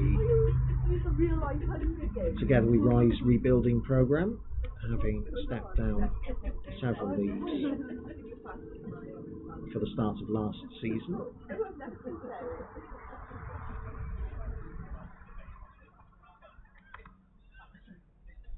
But having played Raglan and Aberdare already this year and acquitted ourselves quite well against both of those sides,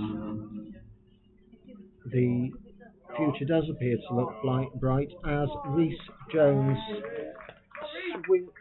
swivels on an attempted short ball from Anir Seymour and helps it away to the deep square leg boundary, slightly backwards of deep square leg, and moves himself into 19 runs.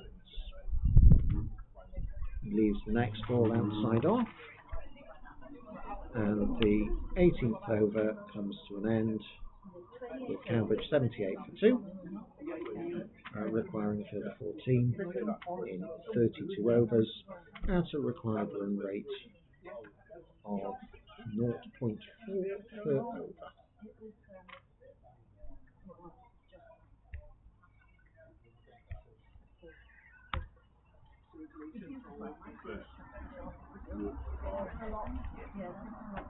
And the other matches ongoing in Division 2. Pontevillo's seconds are now 17 for no wicket after 6 overs chasing Aberdare's 198. They require 199 to win. Baglan 30 for 2 chasing Felin Voiles 205 for 9.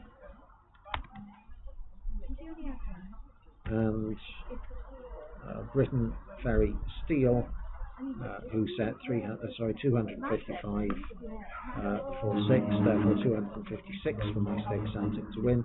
Maesteg Celtic after 7 are 36 for 1 wicket. A reminder that earlier today Merthyr Tydfil first beat Swansea Civil Service seconds by 9 wickets and therefore secured a 20-point victory against Swansea Civil Service, who themselves picked up a solitary point.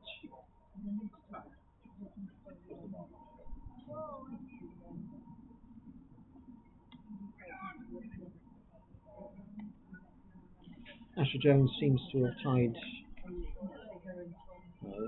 Matthew Smart down at this end, although again I'm not sure that the Cowbridge captain will be overly concerned about putting unnecessary impetus into the chase now.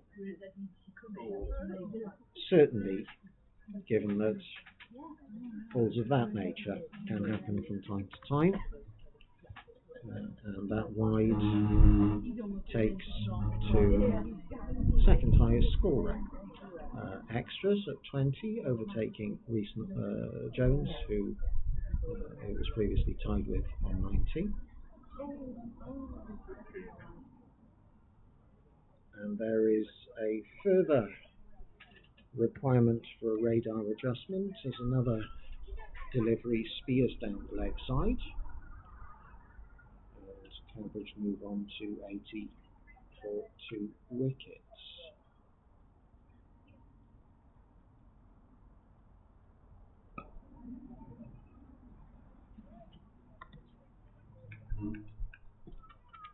Two scored off the over. Thus far, nothing off the bat, but it's not necessarily really required. And should they wish to do something simultaneously glorious and injudicious, Cowbridge could potentially finish this game in 2 strokes at this stage, being 12 runs away from victory. I suspect that this is highly unlikely to happen.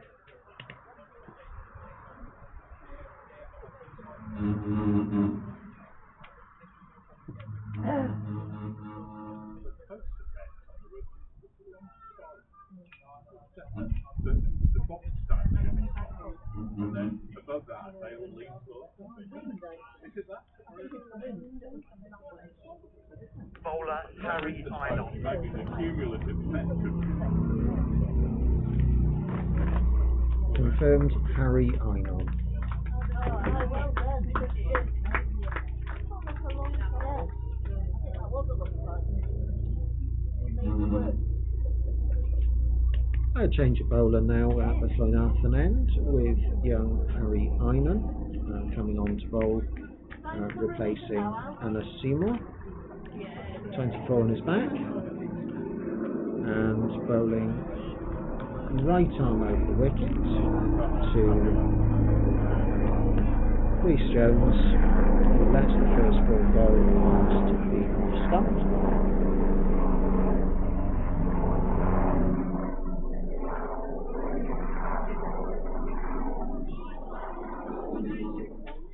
And this young man was playing in the under 15s last year, and therefore is certainly something of a talent coming through for Drefach. And that, although a little short, has been well fielded in the mid-wicket region, as the batters cross for a single.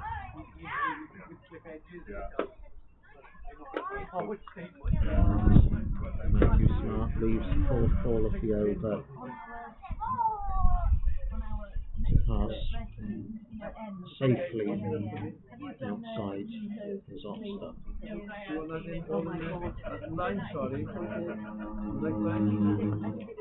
5th ball, on the other hand, he lifts rather injudiciously to Bakiraj, who is now fielding at mid on again, and is dismissed for 6 to be replaced by the incoming bat, Sam Russell. 1 ball remaining of the 20th over, and Cowbridge are now 81 for 3, with Matthew Smart having been dismissed for 6 from 22 balls, having been in for 23 minutes,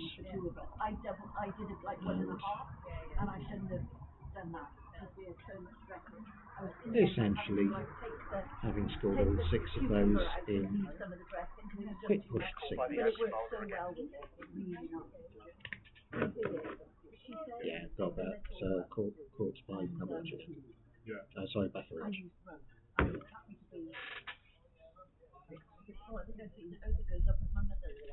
So a memorable day for young Harry Einon, who has the Cowbridge captain caught, and now the de facto Cowbridge vice captain to bowl at 81 for 3, with 1 ball left of the 20th over. And Russell flicks the ball off his hip for a single to finish the over off. 82 for 3 from 20. Sam Russell will retain the strike.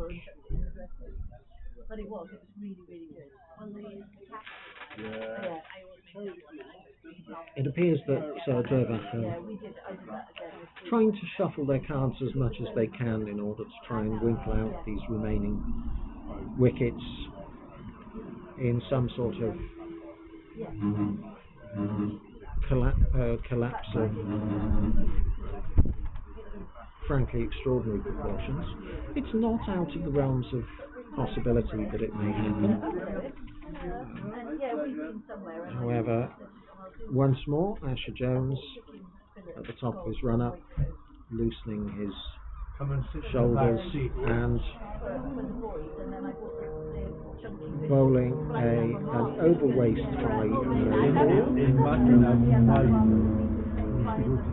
no ball, which Russell cannot dispatch, but nonetheless it is another run chalked off the total, which is now 9 to win.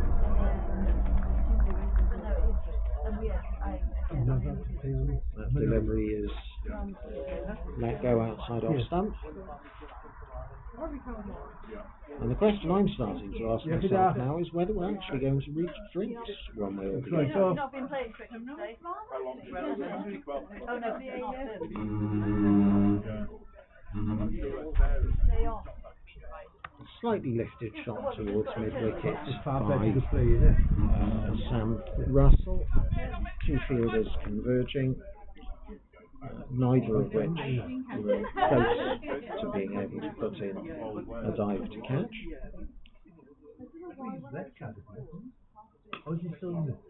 However, that has been comprehensively dispatched for a 4 straight down the ground.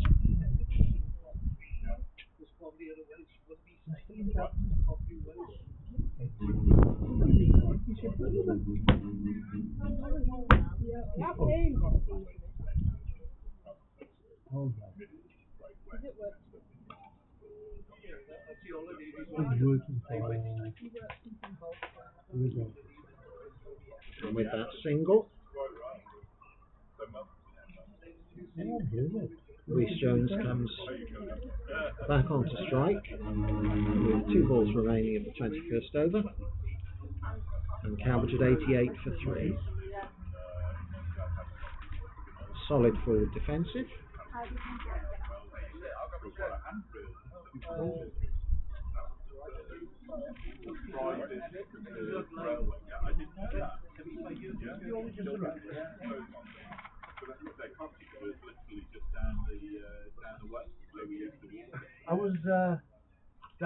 I think it's safe to describe this particular innings by Rhys Jones as a percentage innings that flicked off the legs, and with that the over ends, and the target has been reached by Cowbridge.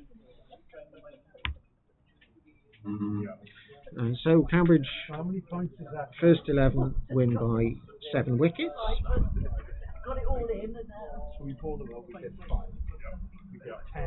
And I shall run through the final scorecard for you momentarily before revisiting the current scores and results in the rest of the division. So, Cowbridge, having lost the toss, were asked to field first against Drefach first 11. The Drefach innings got off to a relatively poor start, with the first wicket going down with just a single run on the board. Tom McCarthy bowling one of their openers. Shortly thereafter, their other opener was run out by a combination of excellent fielding by Sam Russell and great keeping by Jason Fenn, and then Johnny Lowry ran through the middle order with the scores being 3 for 3, 31 for 4 and 37 for 5. After that, the change bowlers of James Wilkins and Sam Russell both bowled their 10 overs straight through, and thereafter Alex Williams came on to bowl the 37th and 39th over of the game, the innings I should say. The 6th wicket went down at 63, that being the bowling of Sam Russell. The 7th from Alex Williams and 79 for 7. The 8th at 87 for 8. The 9th for the same score, 87 for 9. And the final wicket falling at 91 out. Yeah, simulated in January, February and March. Thank you, sir. Job done. As always. 92 off 21 off 21 exactly. So they batted 40 exactly. Yeah. I must 21. admit, I was thinking about sort of X overs into it. I was thinking, you know what? We ain't going to get the drinks. No. I said to Reese was saying, he said we're making hard work of this. I said, I think we're going to get them before I think he played the right game. Yeah. He played a percentage innings, which is the way to do it. Yeah. Two of those dismissals, frankly. You're welcome. Thank you. I shall see you in the bar, young man. I'm going to have a shower and then I'm going to see you in the bar as well. Ah, sounds like a fine plan.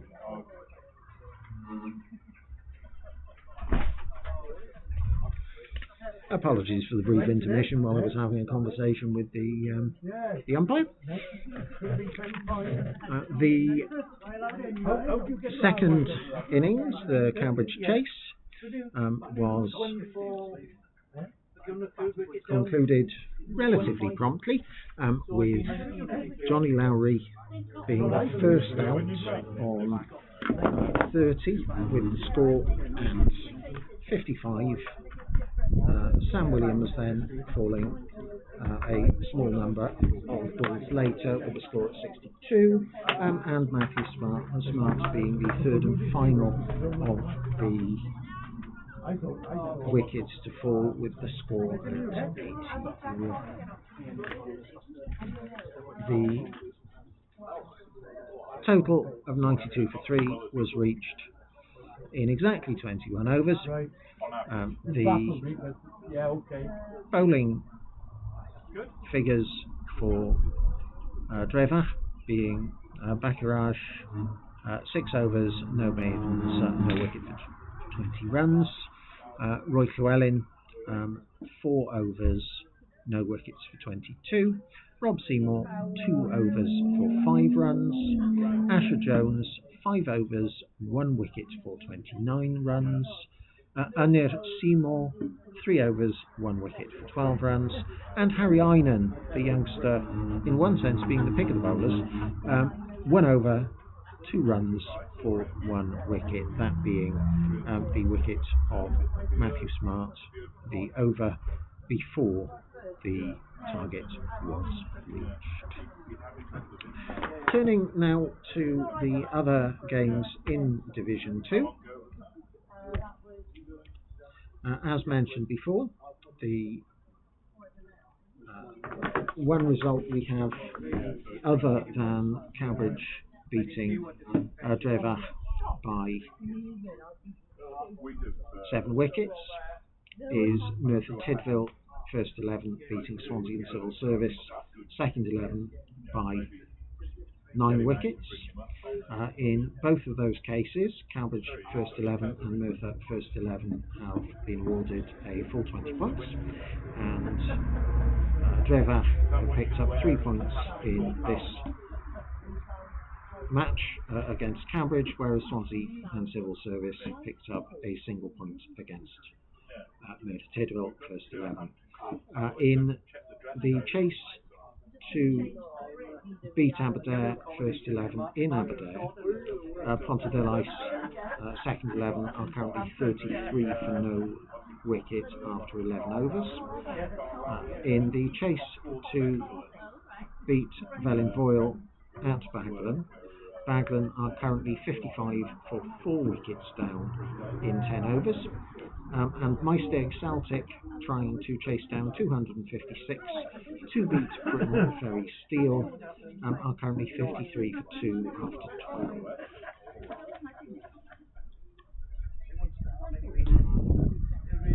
All it takes, all it remains for me to do now is to thank all for listening, and to wish you all the very best for the rest of your Saturday. See you same time next time that we happen to be playing at home. So it literally shows you how to dress, how not to, or how, and it depends what sort of person you are. I suggest you don't go looking at the Judy's wedding, Venezuela wedding. It was like, you know, to have to be this sort of person, and it, you know, and then it was like, the lady was in a nice dress, not a proper hat, they were just like a balcony already. But everybody in Cheltenham were just like, how to do Saturdays, like Navy, you see them all, they've done it. And then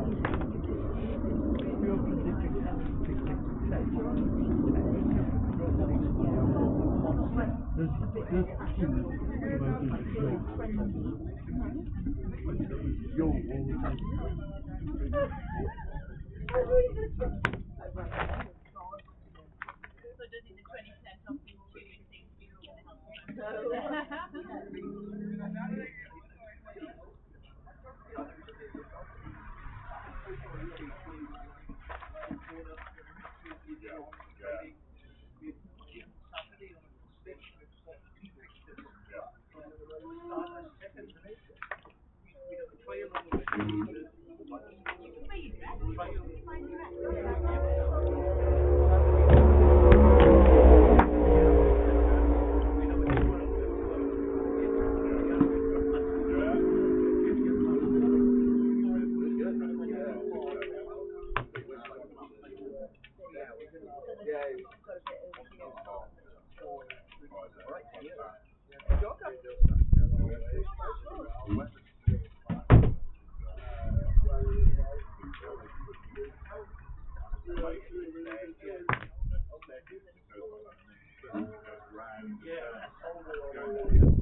Sarah, have you got any results?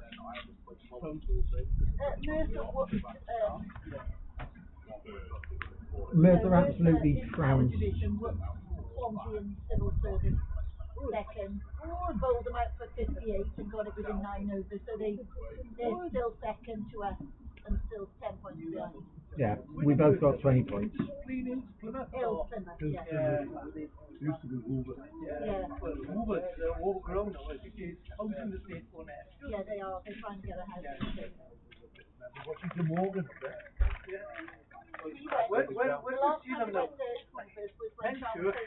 Up again, any new We saw a rat. Remember the rat in the Oh, There was a rat in the kitchen. we went across. We went in there. Where was that? In Cowbridge? Yeah. No, we They went across. were We feeding went off. in there. Remember the keys back in those long gone days where Jeff Bird was captain? Somebody, I Kids was had like, two sandwiches and a Kit Kat. And Jeff Bird, the old squad, used to come down and eat Marmite sandwich. And who was the guy? Whose Jeff ground Davis, was it? yeah. Oh, I reminded him about that, Jeff, before he found it. Still live it on here, he said.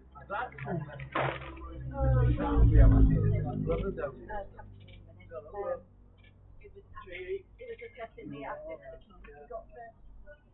Are you taking him to Cardiff? Hoover out. We went. Are you going? To Co-op. Are you going home now? We made that because there was stuff there. And what was there was disgusting. Yeah. And we Martin normally keeps in touch with that. I'm happy. Wales. It was Wales under 13. Sorry? I know. Martin normally keeps in touch with that. And Mark White, they go down to see me in the home in football. Yes. It's going to be about 95 now. You know, When we went, when it was 90th birthday, we were too late because that was after COVID. Yeah. And we went to Hill Plymouth. We did a game Tell the story. when I first started Sporadic. We did a game in Hill Plymouth. And I had when we went out, they said, Right. oh, we I want to get some results. using the four Second. 2 rooms Well, because there's a wedding. doing well. And they came down in the middle What are you after? They descended the bride, Well, I'm just the groom, curious. and the photographer descended I can give you off the patio what's going on onto with the outfield, Div 2. what was going Have you on. got the So I agenda put against two whoever things they're playing? We're going like, excuse me, Hang on. there's a game of And have you got the scorecard? I want to know what Jack Copper's got. we're like, there's kind of a photo, because you're going to Yeah, Jen scored 219. And they were like, no, you can't. And The umpires were like, that was the thing, two umpires. They were like, the umpires were we must stop When you finish commentating, Yes. can you just stop the live stream? Oh, right. Underneath the video screen, just click on the stop streaming. Okay, bear with me. Fab. No rush. We must stop I have finished as it goes. Catch your practice in the game. I'm so out of this bag. How do I stop streaming? You are? How do I do the stop streaming? Underneath the image. Oh no, where are you? Are you in? No, back.